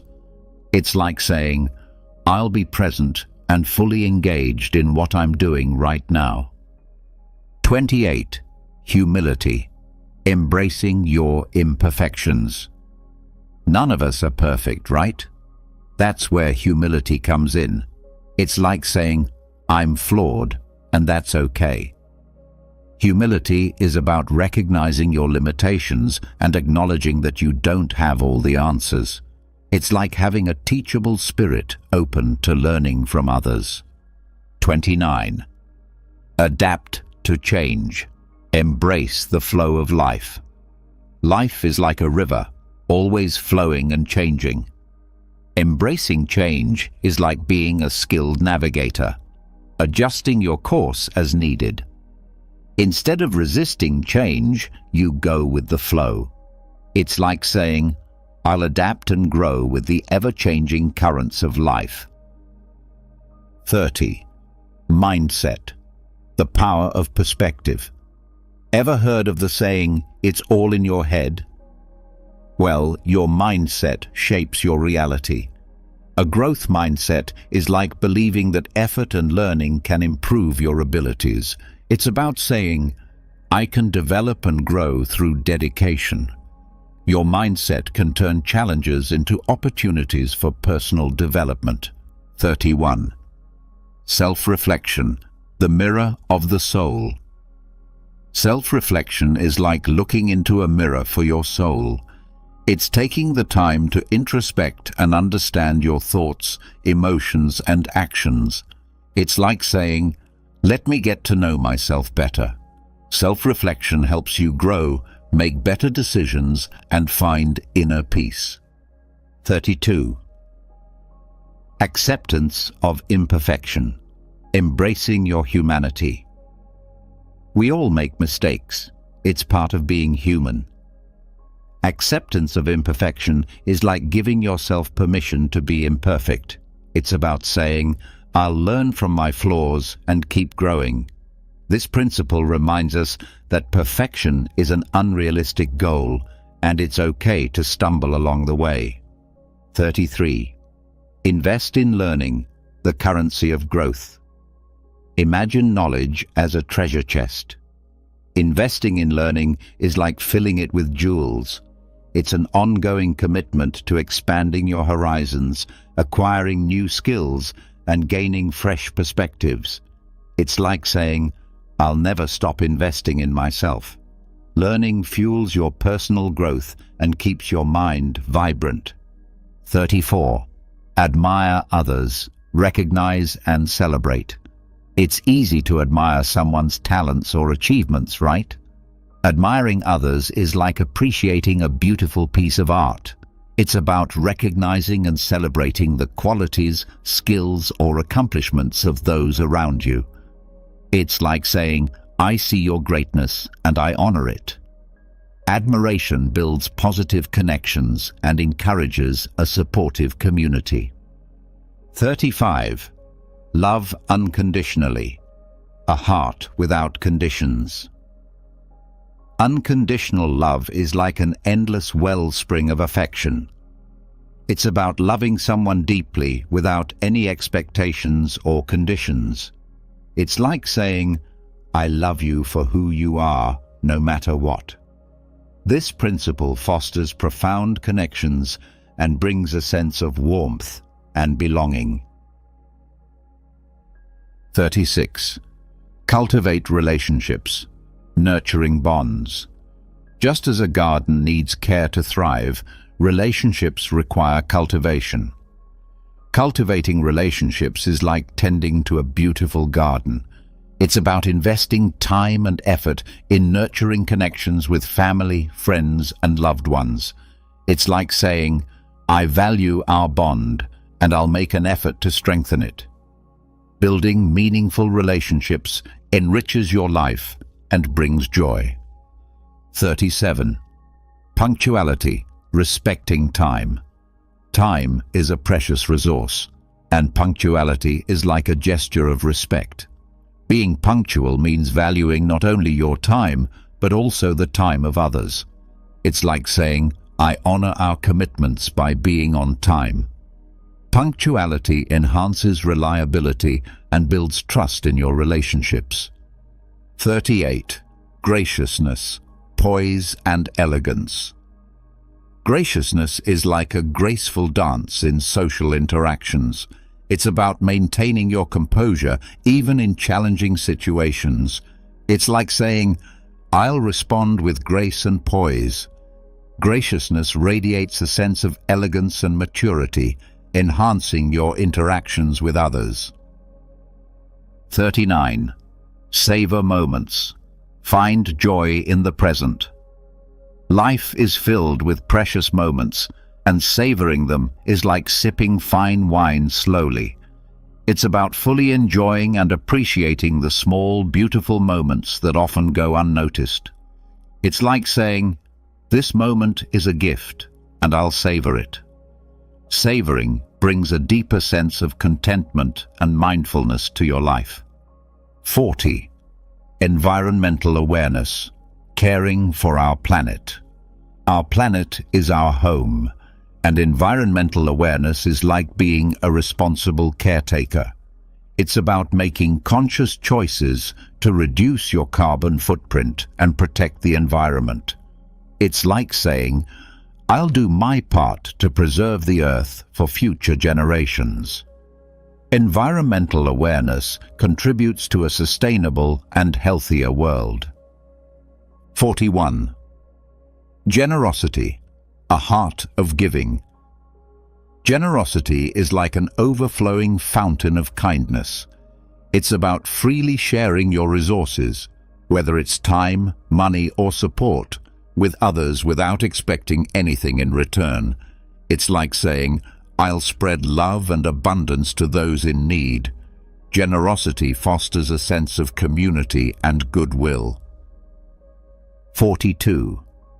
Inner peace, harmony within. Inner peace is like having a calm oasis in the midst of life's storms. It's the ability to maintain tranquility and serenity even when faced with challenges. It's like saying, I'll find solace and clarity in the depths of my being. Inner peace enhances your resilience and emotional well-being. 43. Integrity, the pillar of trust. Integrity is like an unwavering pillar of trustworthiness. It's about aligning your actions with your values and being honest, even when no one is watching. It's like saying, I'll stand by my principles and do what's right. Integrity builds trust and respect in your personal and professional relationships. 44. Calmness, navigating storm with poise. Calmness is like a steady hand at the helm during turbulent times. It's the ability to maintain composure and grace under pressure. It's like saying, I'll keep a clear mind and steady heart in the face of chaos. Calmness enhances your decision-making and leadership qualities. 45. Curiosity, eyes wide open. Curiosity is like a constant thirst for knowledge and understanding. It's the desire to explore, learn, and ask questions about the world around you. It's like saying, I'll remain open to new ideas and endless possibilities. Curiosity keeps your mind engaged and fosters continuous growth. 46. Empowerment, unleash your potential. Empowerment is like a wellspring of inner strength and confidence. It's about recognizing your own abilities and using them to achieve your goals and make a positive impact. It's like saying, I'll harness my potential to create positive change. Empowerment helps you overcome obstacles and challenges. 47. Resourcefulness, adapting and thriving. Resourcefulness is like a Swiss Army knife for life's challenges. It's the ability to find creative solutions and make the most out of limited resources. It's like saying, "I'll adapt and find innovative ways to overcome obstacles." Resourcefulness enhances your problem-solving skills. 48. Vulnerability. Open heart, open connections. Vulnerability is like opening your heart and allowing others to see your authentic self. It's about being honest and transparent, even when it feels uncomfortable. It's like saying, "I'll embrace my imperfections and connect on a deeper level with others." Vulnerability fosters genuine relationships and trust. 49. Balance, mind, body, spirit. Harmony. Balance in mind, body, and spirit is like orchestrating a symphony of well-being. It's about ensuring that your mental, physical, and spiritual health are in harmony. It's like saying, "I'll nourish all aspects of my being for a holistic and fulfilling life." Balance promotes overall wellness and happiness. 50. Mindful consumption. Conscious choices. Mindful consumption is like being a discerning curator of your own life. It's about making conscious choices in what you consume, whether it's food, media, or products, with an awareness of their impact on your well-being and the environment. It's like saying, "I'll choose wisely, aligning my values with my choices." Mindful consumption promotes personal and global sustainability. Before we wrap up this exploration of Stoic principles, I want to express my heartfelt thanks for joining us on this journey. Your time and engagement mean a lot to us. If you found these Stoic principles valuable, please consider leaving a comment to share your thoughts and experiences. Your feedback is greatly appreciated, and if you enjoyed this content, a simple like goes a long way in supporting us and letting us know you'd like to see more of it. If you haven't already, subscribing to our channel ensures you'll stay updated with future content, including more insights into wisdom, philosophy, and personal growth. Thank you once again for being a part of this journey, and we look forward to sharing more wisdom with you in the future. Until next time, may you find fulfillment and wisdom on your own path of personal growth.